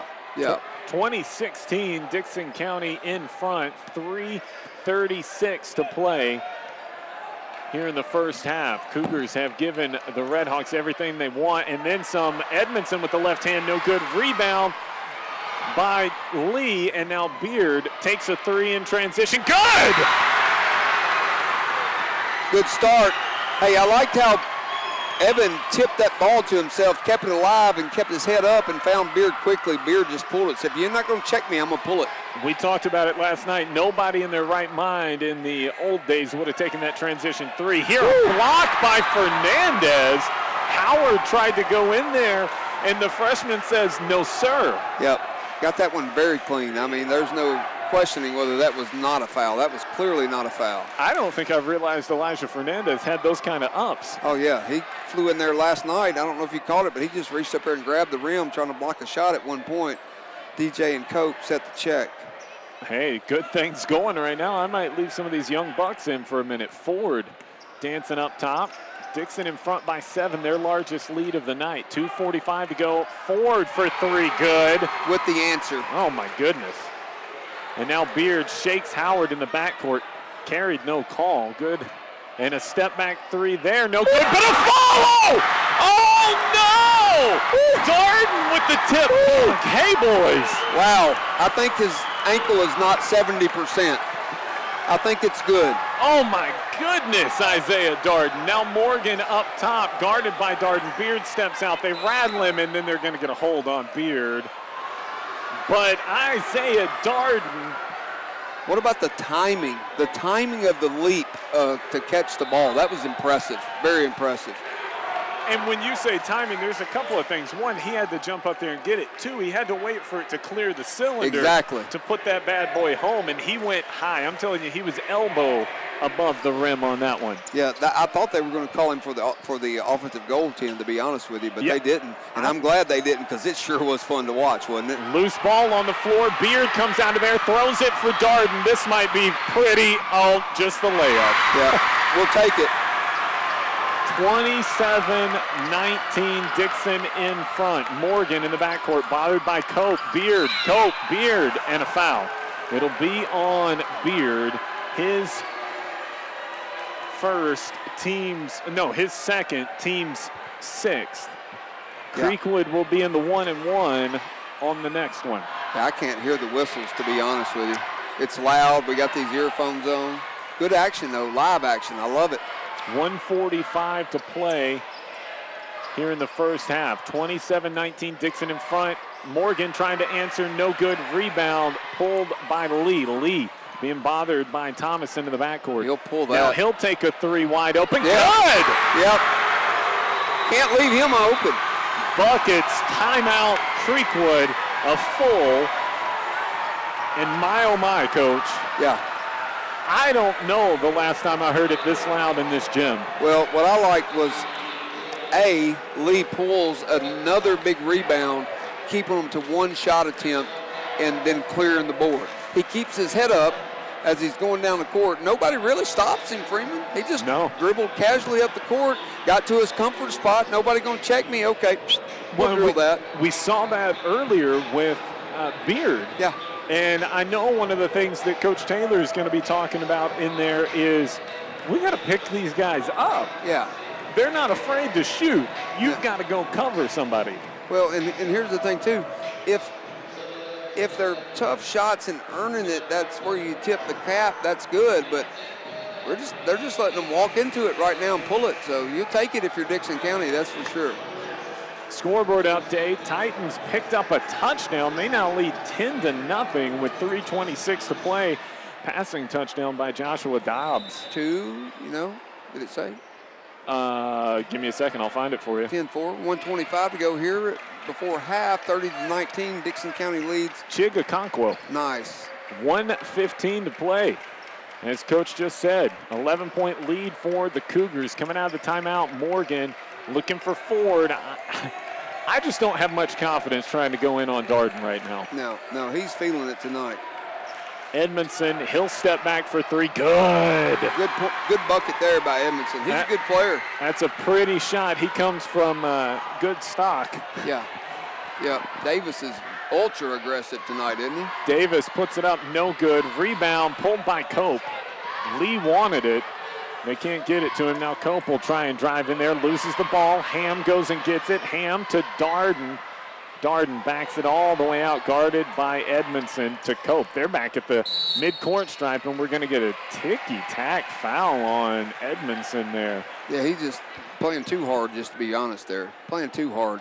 And I said he better slow down, or he's fixing to run over Cope and get, not at Cope, but Darden and get the foul. As soon as Darden passed it, sure enough, he ran over Cope and he picked it up. Team sixth.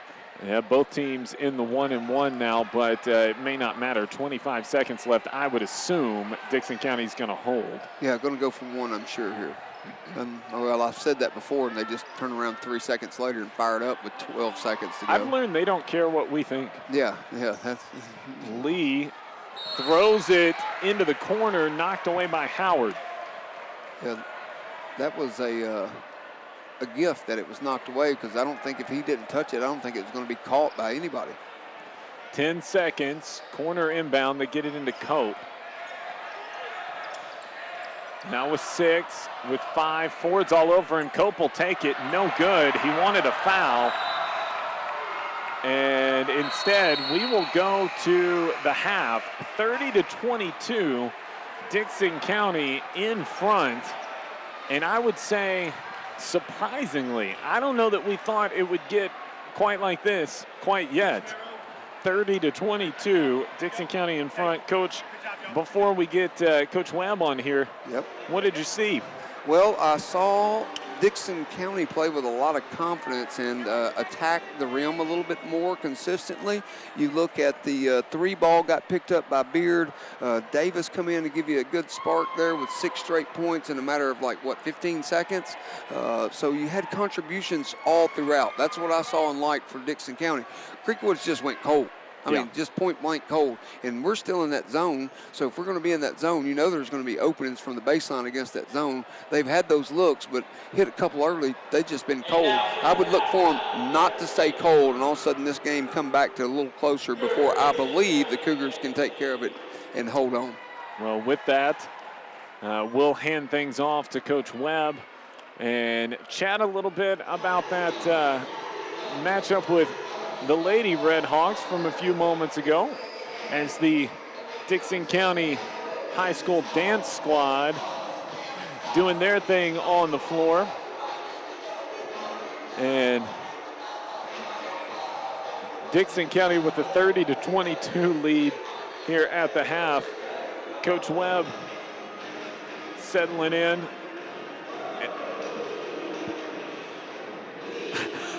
Took her a second there. I was, I was going to talk to you, but if you don't want to, that's fine. Sometimes we take a break. I wasn't sure what we were doing. No my breaks. Apologies.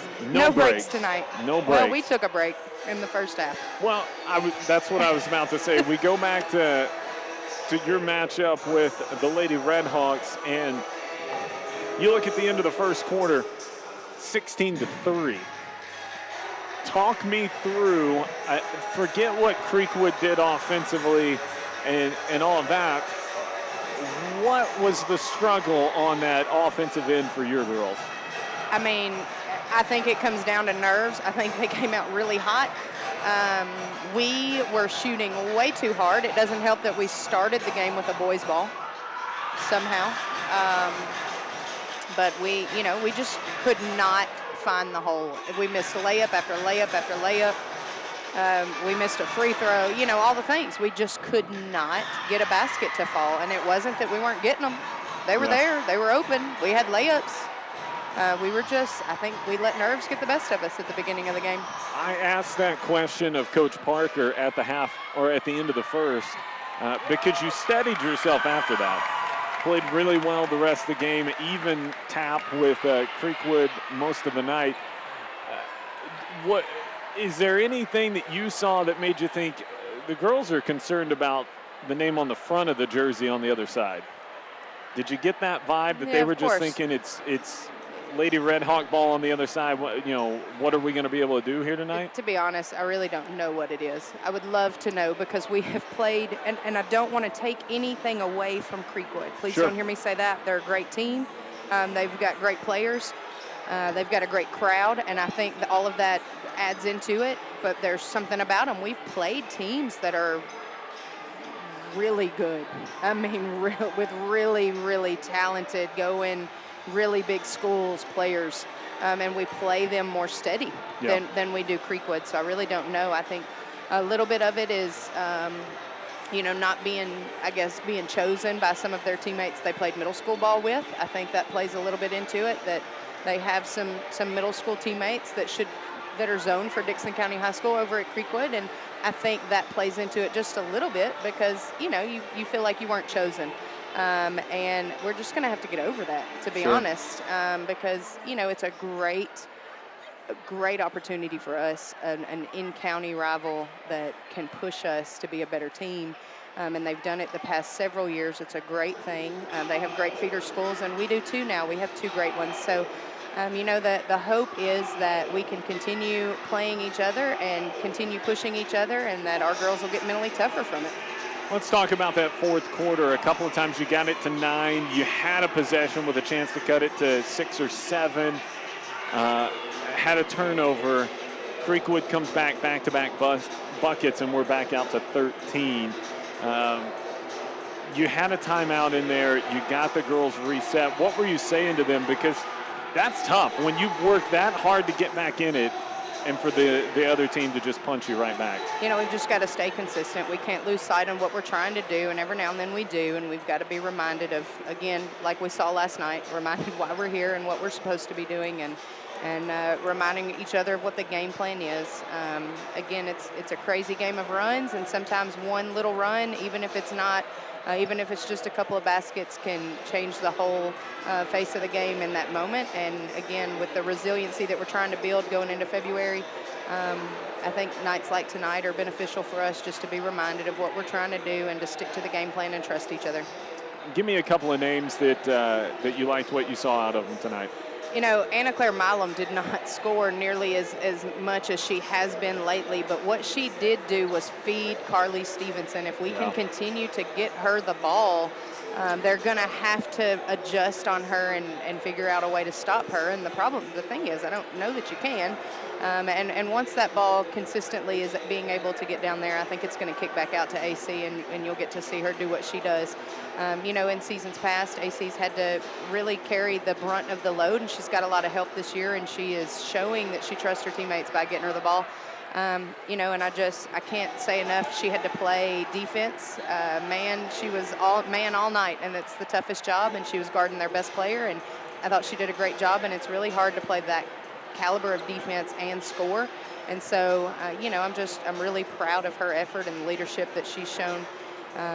You know, props to her for sure. What does it do for a player like Carly Stevenson, though? Because you mentioned it teams are going to have a hard time stopping her. And you see a defensively sound team like Creekwood, and still Carly's able to just have her way down there. What does that do for her going forward? She just is, and she's a beast on the rebounds. You know, when she realizes, I can, you know, some rebounds fall in her lap, and she knows that, and some rebounds she has to work for, and boy, she can jump out of the gym, so I love watching her down low.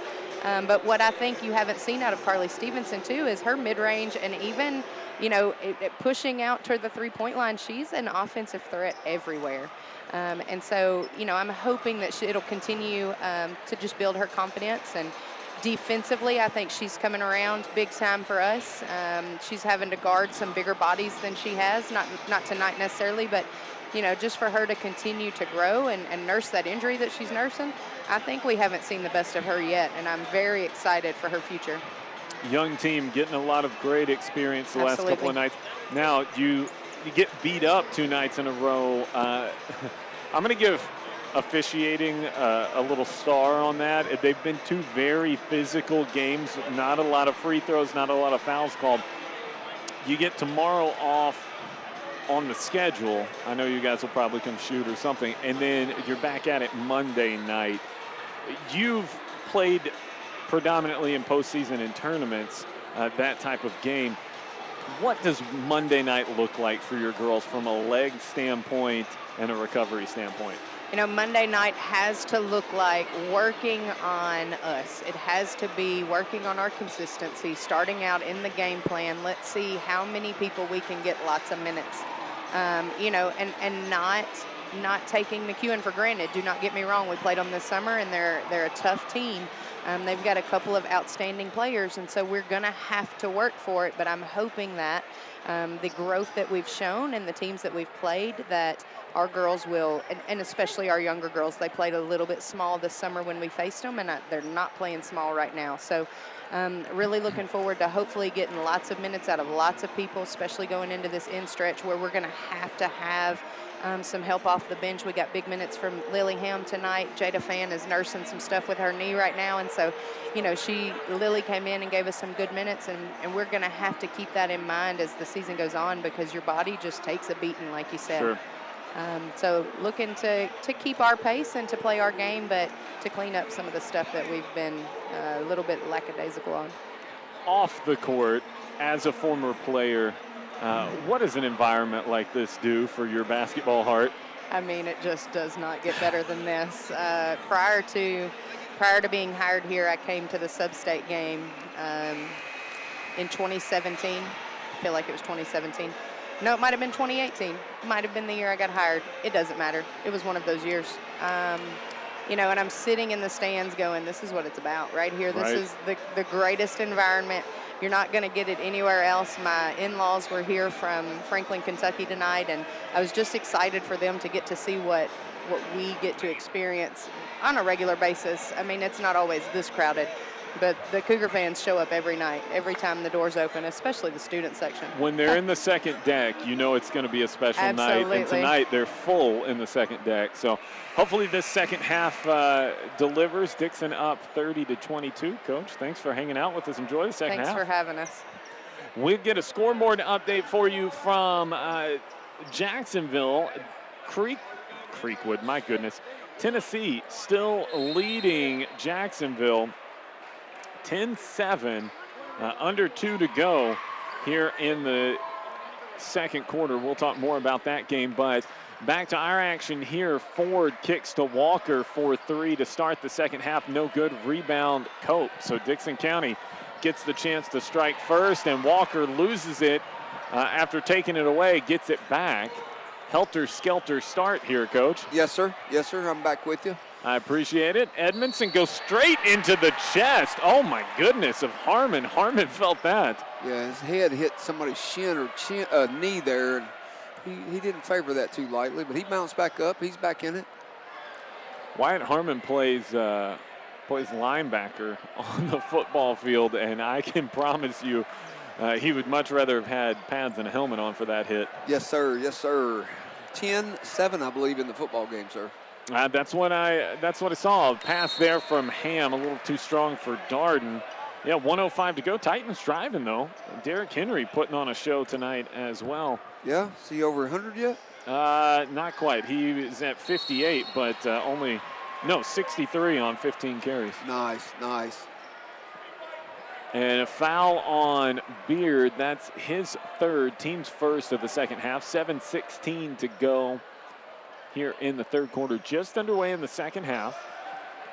And Morgan, he had a great stroke, nailed his first 2 shots, and went quiet after that. You'd love to see him get it going. Now a lob broken up by Cope. They were looking for Ford.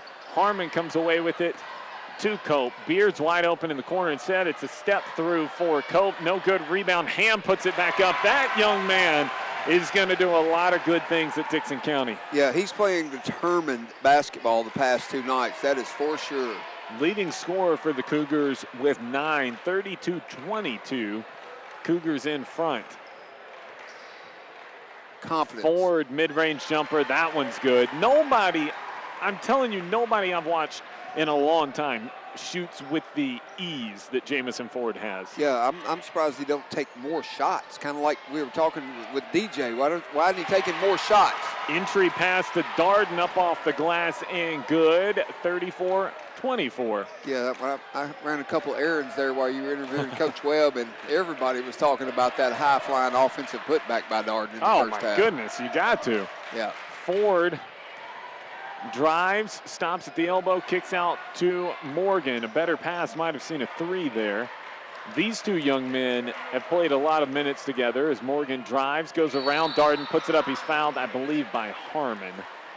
Yeah, now, if they didn't call that one, I think you would have seen Coach Taylor, not be real friendly and say, hey, come on, man, this is enough.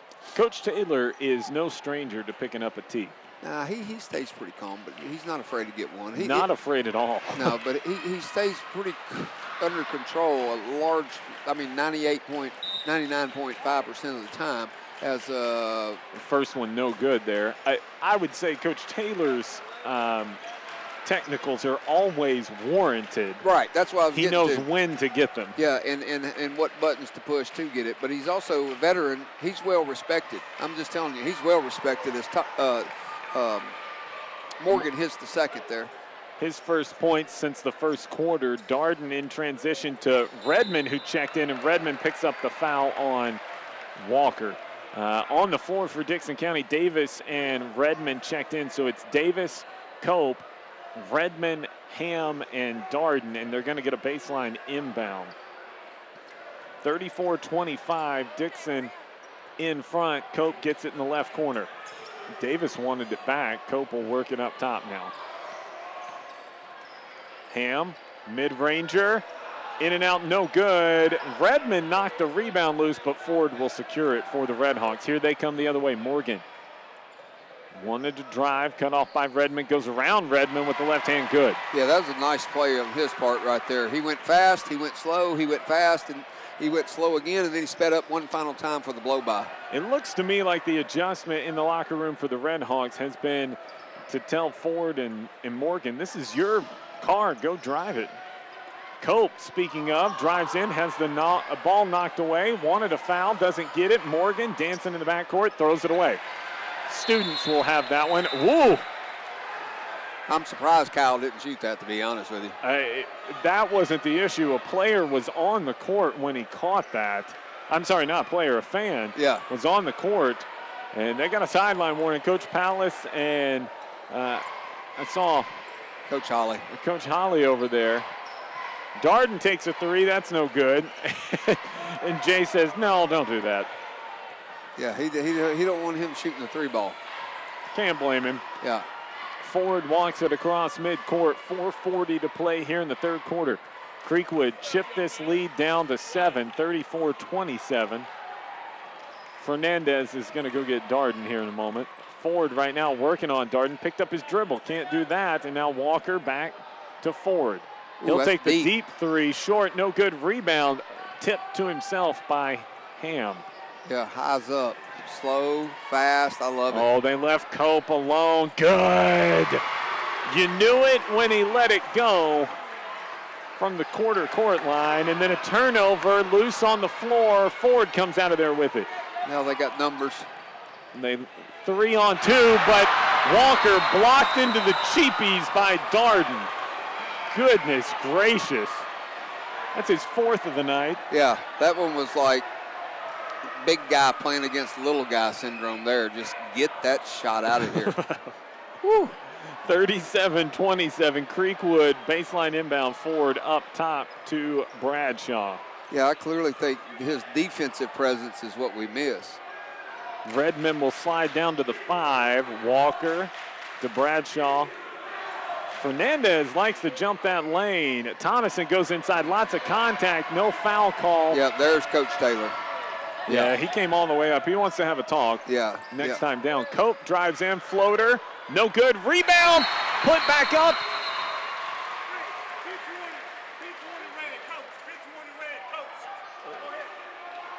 Bench warning on Coach Taylor. The shot is good. They count the shot. I don't know who had the shot, but they gave It was Cope.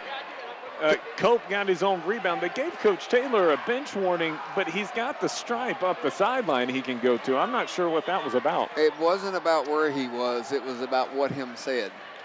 So I'll accept that. He kept talking, so I don't know if it worked. And Thomason will spin around, put it up and good through the contact. Coach Taylor's not going to like not getting a foul on that either. Yeah, Thomason finally gets a bucket because he's been getting hammered.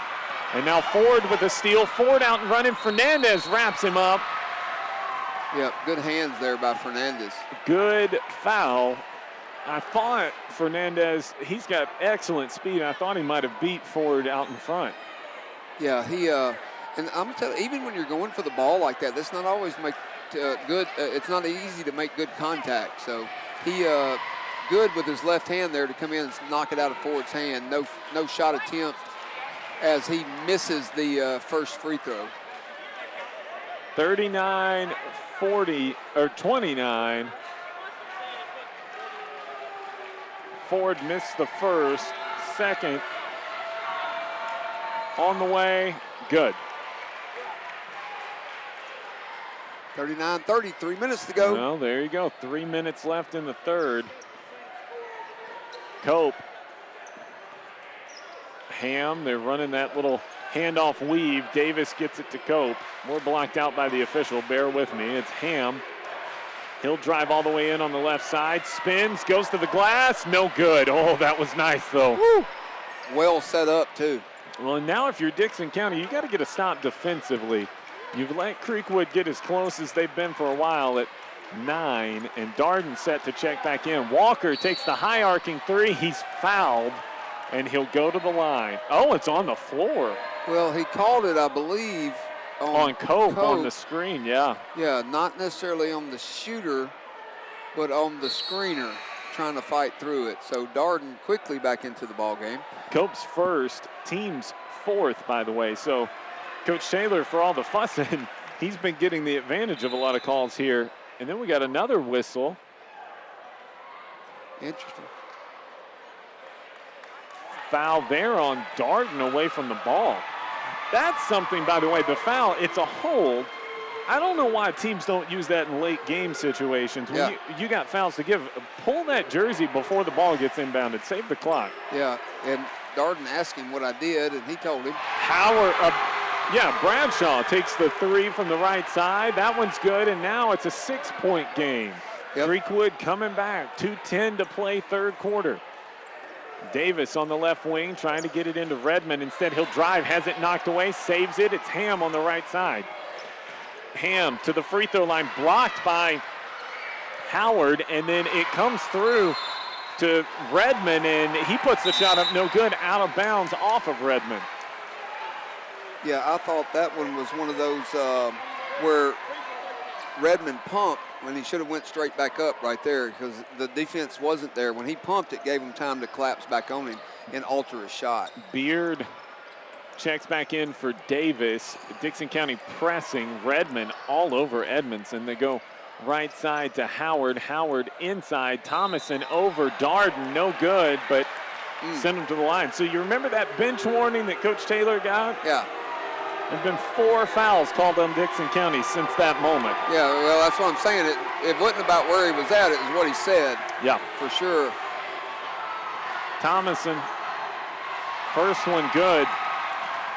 Yeah, and usually Coach Taylor's teams will hit their free throws, a vast majority of them throughout the contest, and keeps them in ball games for sure.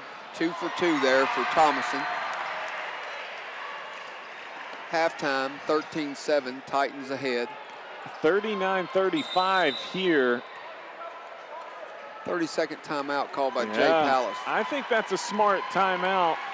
The adjustment here in the second half has been for Thomason and Morgan to create, and then they've made a concerted effort to get it back inside to Thomason. Yeah. And he's got 4 points here in the half, but he's had multiple attempts, and that was what set off the frustration of Coach Taylor. Right, and Thomason goes scoreless the first half, so 4 points is a big contribution for sure, as the officials are chatting back and forth with some of their official buddies behind us. So.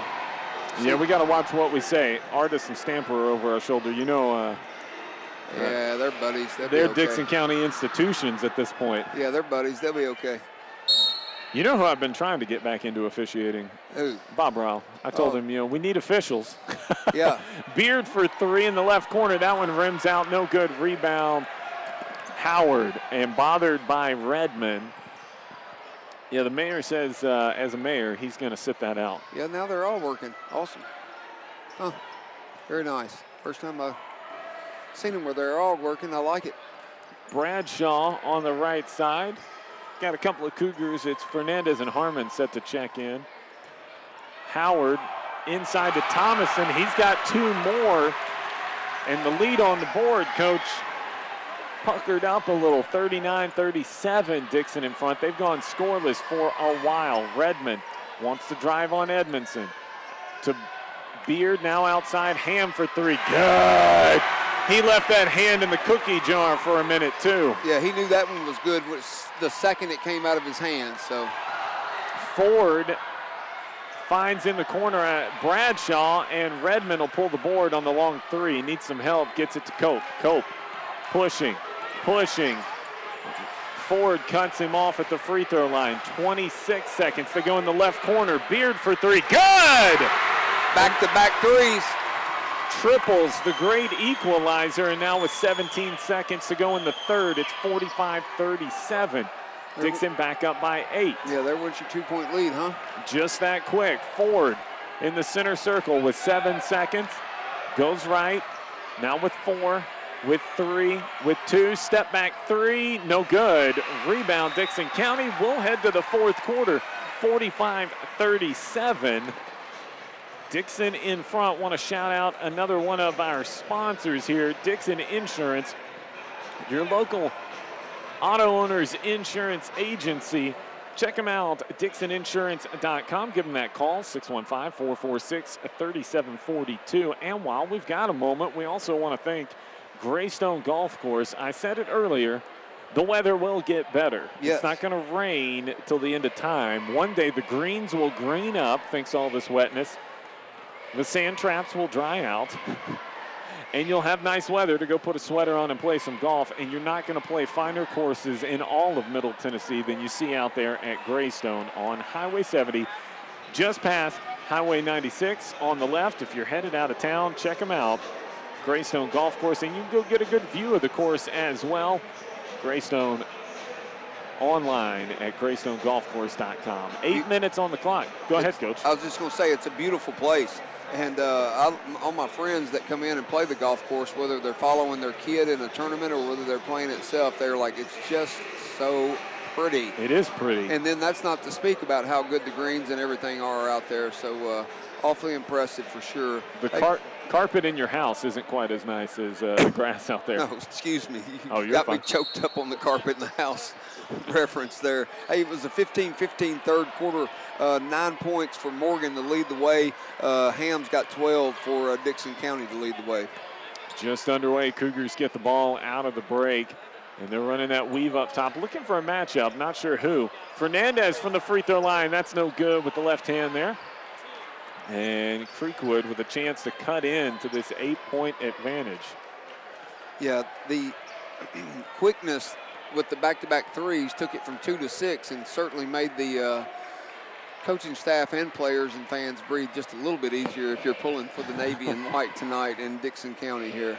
I think that may be true. Oh, Bradshaw, nice. Beautiful pass inside. Ford rattles out. Cope with the board. Cope to Beard. Beard spins, loses the handle, loses it again, taken away by Thomason. Lead pass for Bradshaw. Bradshaw through the contact. It was blocked, but the reverse! Did I just see Thomason do a 360 reverse jam? Yeah, like literally everybody needs to be up for that. I don't care who you're pulling for. That was impressive, friend. Filthy. Ham tries to drive, drop step, puts it up right hand, good. Hey, they count for the same, and then Fernandez goes to the floor, and we're going to have a foul on that play on Howard. Howard cleared out with an elbow. Yeah, foul, a takedown there. That's what he said, takedown. Yeah, that's what he did. It was elbow to the chest and head. He took down Elijah Fernandez, so it'll be Dickson County basketball after the made bucket. Yeah, that was an exceptional reverse jam. That was awesome to watch. And a putback at that. Yeah. You might see a reverse, not a reverse putback. What are we doing?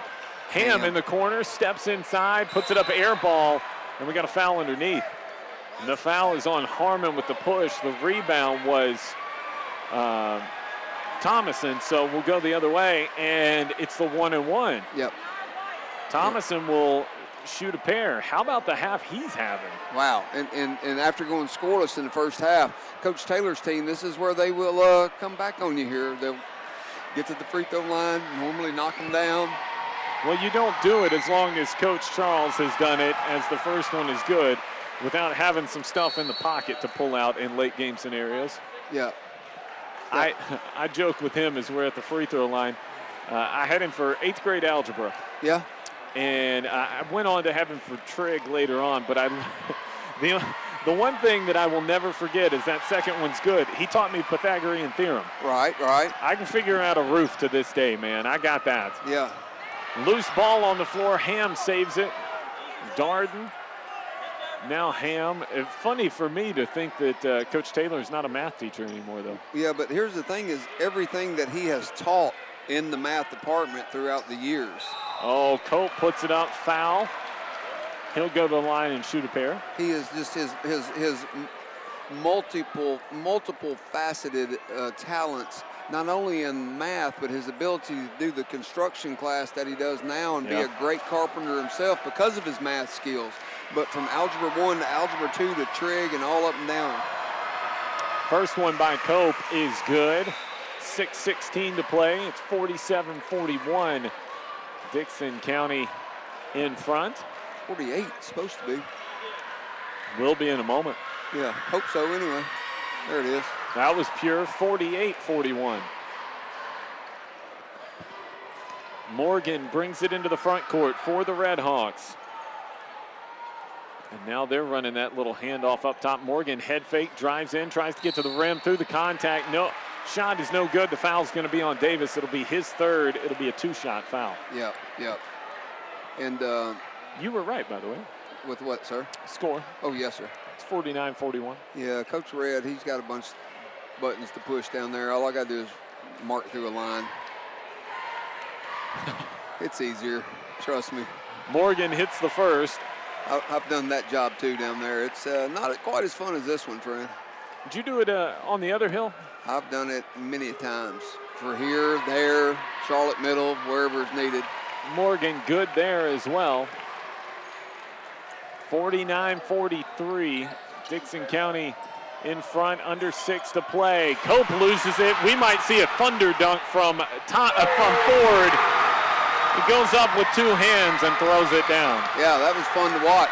I like to see kids elevate and everybody get excited because somebody scores 2 points in an emphatic fashion. The tough thing for Ford is he was going to have to do something special to beat out the other two we'd seen. Now Darden puts it up and good. Yeah. Thomason was looking for the offensive foul. Does not get it. Morgan into the front court. Drives, loses it. Loose ball, Darden to Cope. Cope lobs it. Darden finished and won! Oh, no. No. They're going to call it on the floor on Cope. I've got the Darden finger roll good. No basket. Oh, man. That was special by itself. The foul is on Bradshaw with the push. Cope will shoot a pair. No, they'll say it's on the floor. Yeah. Yikes. Yeah. It was fun, though. It was fun. Yeah. Ford showing his salt tonight again defensively. Oh, a nice steal by Thomason, and now Ford running 2-on-2 with Thomason. He splits the defense, goes right to left for the layup. Good. That was impressive, friend, and I mean impressive by Mr. Ford there. 4-point game with 5 minutes to go. Ham trying to drive. Morgan all over him. He goes left side, draws a double. He gets the push on Morgan. And that'll be 6 team fouls. So the next one they'll shoot. Thomason calling for someone to check in, and Edmondson comes and gets him. Howard checks into the game for, who's he getting? Morgan. Yeah, not real happy. Morgan's got 2 fouls. That's interesting. I think. Oh, Coach Taylor giving him a little bit. There's a foul. I think that's going to be on Walker. It is? Yeah, Fernandez is going to go to the stripe here. Get a look at his form and touch from the free throw line. He has not, that I can remember, been at the stripe. He's the, and now a timeout, Dickson County. 51-47. Both teams will be in the 1-and-1 with 4:50 to go. We'll shoot 30-second timeout. when we come back, or when they come back out, but we're not leaving, friend. yeah, we're staying here. Yes, sir. Coach, Elijah Fernandez getting set to go to the line. He's not getting the same type of minutes that we saw Darian Burns get several years ago, but it's really rare to see freshmen come on the floor with the type of build that those two young men have. Elijah Fernandez has the physique of a 17 or 18-year-old out here as a freshman. Yeah, at 14. Yes. Not a 15-year-old. He's a youngin'. Or a 16-year-old freshman, but a 14-year-old freshman. And, yeah, him and Burns are very, very similar in their structure, style, haircut, all of it. Their giftedness. Yeah, yeah. So let's see if he can come clutch here in a 4-point game with 4:50 to go on the clock. Big spot for a freshman. Left-handed free throw, good. I almost said for Darian Burns, for Elijah Fernandez. Yeah, that's a front end of a 1-and-1 as well. No, it was a 2-point shot, wasn't it? I mean, 2-shot foul. I was blocked out from what the actual foul was. But the second one, short, no good. Rebound, Walker knocked away, loose on the floor, and we got a jump ball, I think. Oh, a little extra there. And we do have a jump ball. Possession arrow will favor Dickson County. Yeah, Edmondson was like, get off my dude. And we got some snot and boogers on the floor, a little sweat. Yeah, but they bring a 4-inch towel to clean it up. Yeah, what happened? Where's our, what are those things? The moppy things, the circles, the discs, the scrubbies. They cost money. Well, we need to. They cost money. It's time for a fundraiser. Yeah. If you're listening within the sound of our voice, Dickson County High School needs those scrubby things. Go buy them a couple. And we got some controversy about whose ball it is off the jump ball. Oh, they didn't switch the arrow on the board. The board said Dickson County ball. Yeah, the book said. The book knows otherwise because Dickson County got it to start. And now we got timeout. Thomason checking back in for Walker. Walker's playing with 3 fouls. He'll exit. Bradshaw's also out there with 3 fouls. He's inbounding.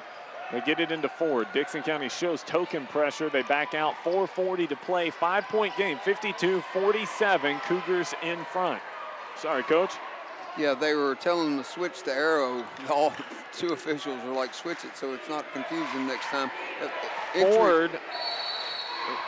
We had a kicked ball. I was about to say, Ford tried to pass that. It went to the ground and came right back to him. Something funky had to happen. We had a kick ball. Yeah, I get to watching the people here, and I forget that there's a game going on. Like, I like to study the officials and coaches and stuff, and I forget the actions going on there. But I'll keep the action rolling. All right, thanks. You tell me the fun stuff. Yeah. Ford, baseline inbound, gets it into Morgan. Morgan wanted to go to Thomason. Ford back to Morgan. Morgan drives on Fernandez. Scoops, beautiful scoop. It was blocked by Darden and goes in anyway for Thomason. He's got an immeasurable number of points because I can't count. What's 12. that, 12? Yep. All in the second half. Yep. How about the pass, though? That's what set the whole play Little up. underhand shovel. Yeah. Davis drives in, banging on Bradshaw. Now Fernandez goes inside, and he's held up by Bradshaw, and Bradshaw got in Fernandez's face. Yeah, that's probably not wise. Elijah Fernandez, we talked about, he's a young fella. I don't think you want to go there. And it's Bradshaw's 4th, team's 8th. 2 shots coming for the Frosh. Well, he went 1 of 2 last time he was at the line. Let's see what he's got here. Hopefully he's got 2 for 2. First one, good.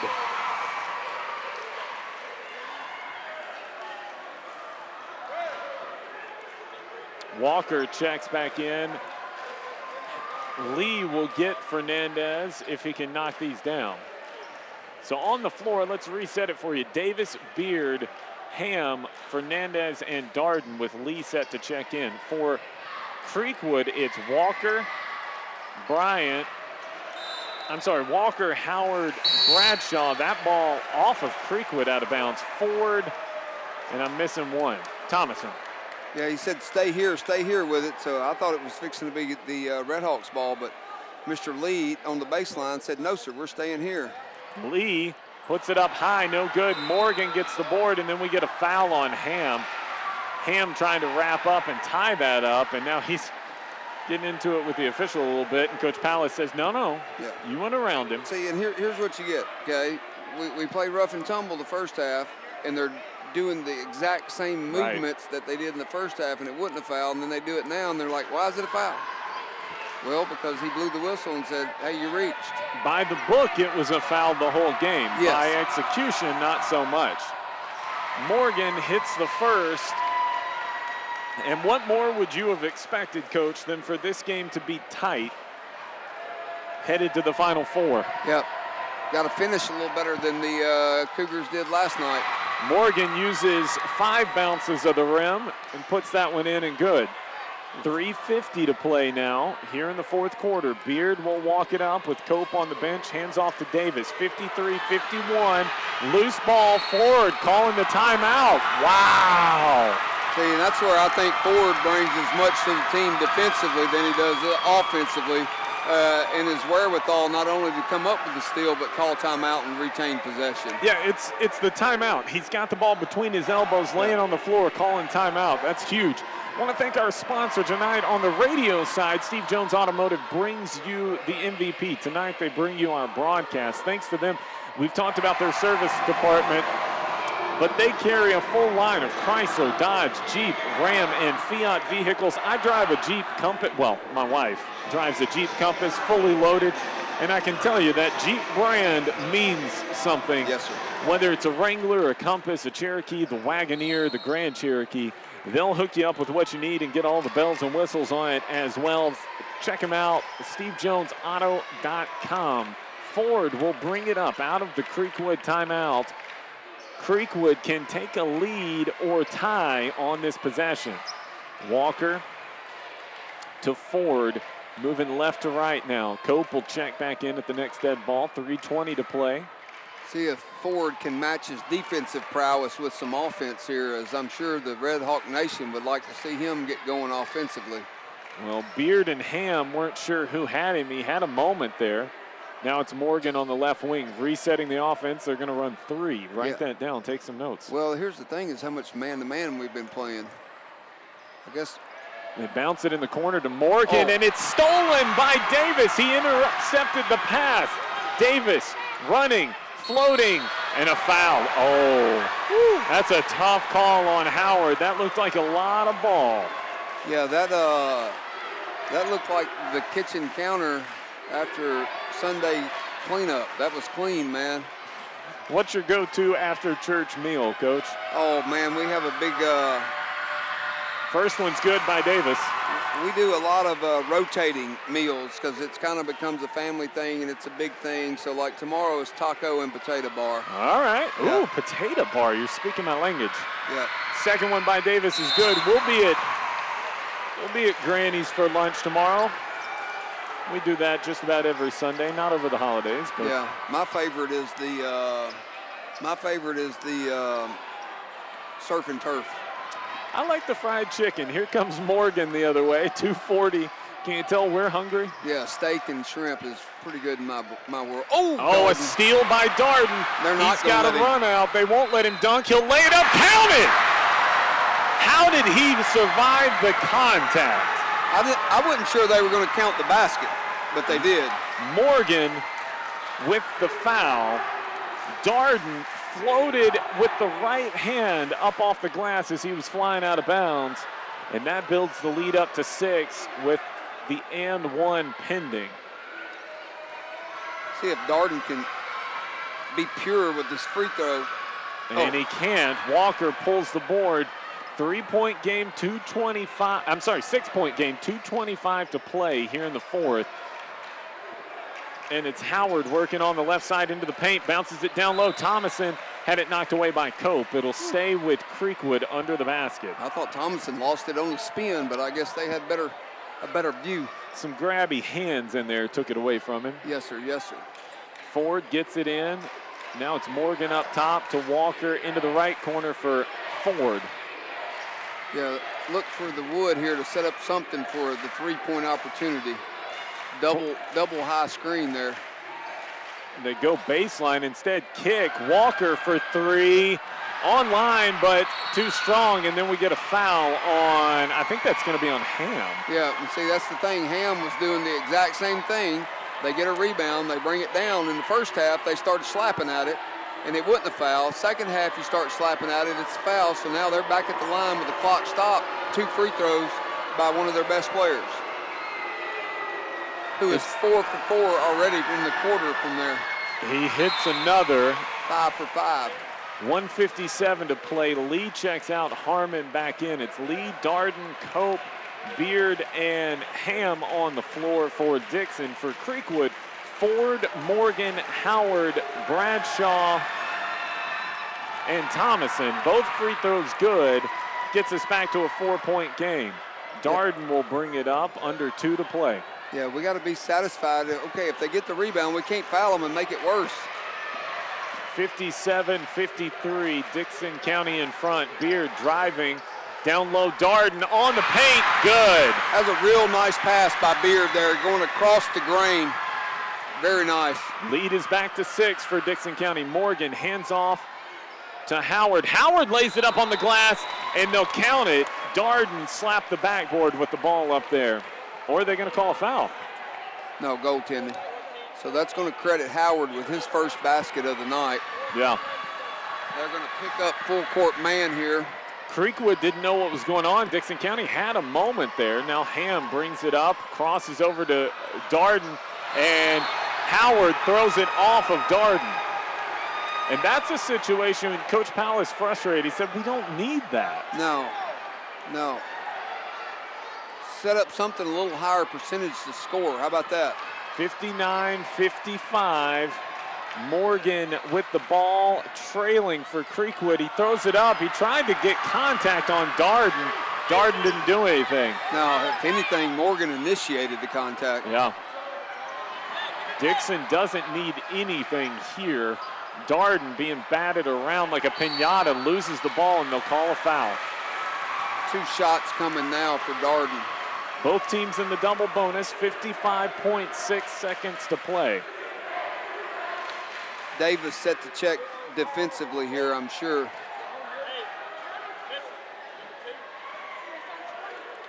Derrick Henry stiff-armed a man into his grave. See, I even forgot they were still playing. 13-10, Titans lead. Darden, first one is good. Davis will check in for Harmon, yes, sir. Defensively, probably a little offensive defensive switch. You'll see that develop as we get closer to tournament time. Darden good again from the free throw line. He hits them both. 61-55, Ford and company trailing by 6. Jamison Ford in the backcourt. 50 seconds to play. Need something quick. It's a 3 up, no good by Bradshaw. Rebound, Ham has it knocked away, and it'll go out of bounds to Creekwood, I would think. Jump ball. Oh, wow, that's really tough for Creekwood. Yeah, Ford was not happy. He shouldn't be. That was Creekwood ball, and now Ford will be called for the foul on Davis and send him to the line. 37.1 seconds to play. It's 61-55. See what Davis does here in crunch time. He's 3 for 3 thus far from the free throw line tonight with 8 points. First one good. Give him 9.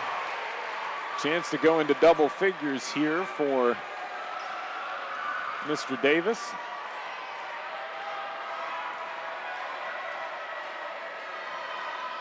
Yes, sir. Good. Yes, sir.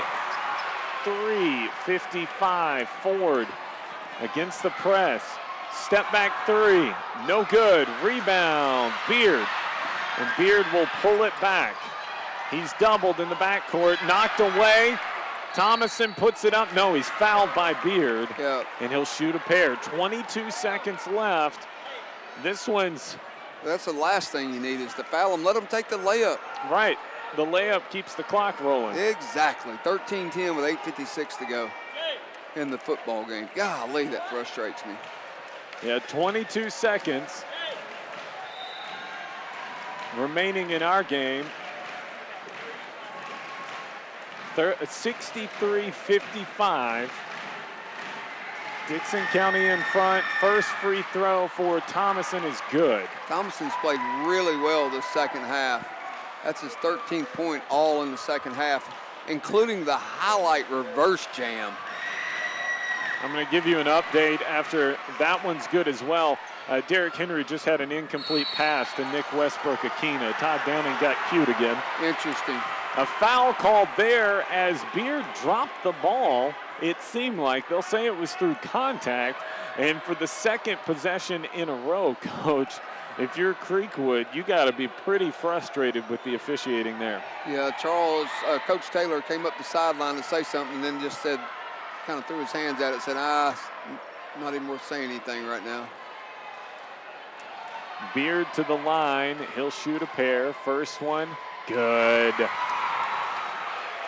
Beard is in double digits for the first time in a while. Just about everybody for Dickson, I feel like, is in double digits at this point. Beard, second one lips out. Thomason with 20 seconds. Got to find somewhere to go with the ball.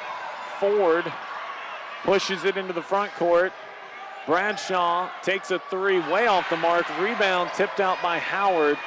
Edmondson for three, no good. Rebound, Cope, and then they throw him to the floor, and that's an intentional foul. Yeah, that's pretty bad. Yeah. I wouldn't have called intentional there, to be honest. I think it's the wrap up and the throw. I would have called it a technical, intentional, whatever. That was going to be a foul out for Bradshaw. He's frustrated. Yeah, at this point in time, like literally you can shoot these two free throws and not even run down there to contest. Right. Because the clock's going to expire with 5.3. 5.3 seconds to go. Cope will shoot them. First one is good. 65-57.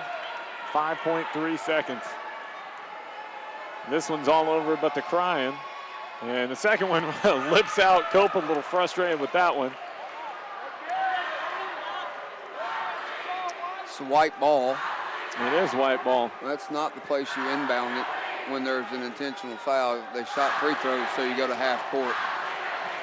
Well, we're doing baseline here. Yeah, improper.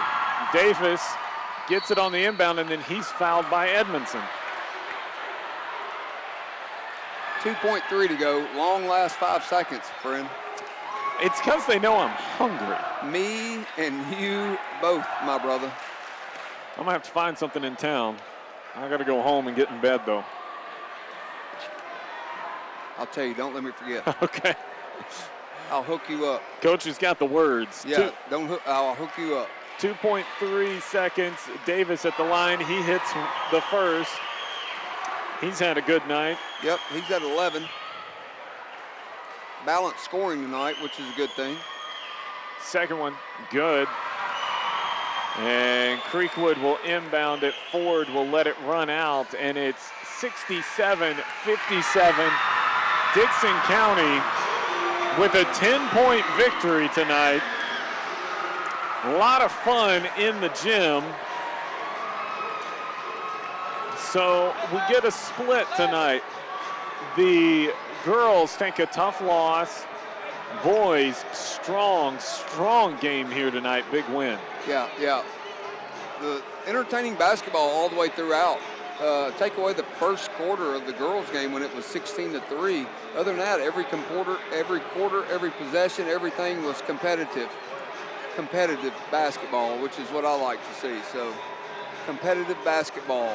Sometimes there's going to be a winner, sometimes there's going to be a loser, but we like competition, man. I love competition. Well, and competition was high tonight as Dickson County comes out on top 67-57. A big revenge win, as well as the student section getting a little rowdy over there. They're having a good time. Yeah, they are. I was supposed to be doing points, and I'm sitting here watching my surroundings. Sorry, sir. Well, I'll get you a scoreboard update. 6 minutes to go.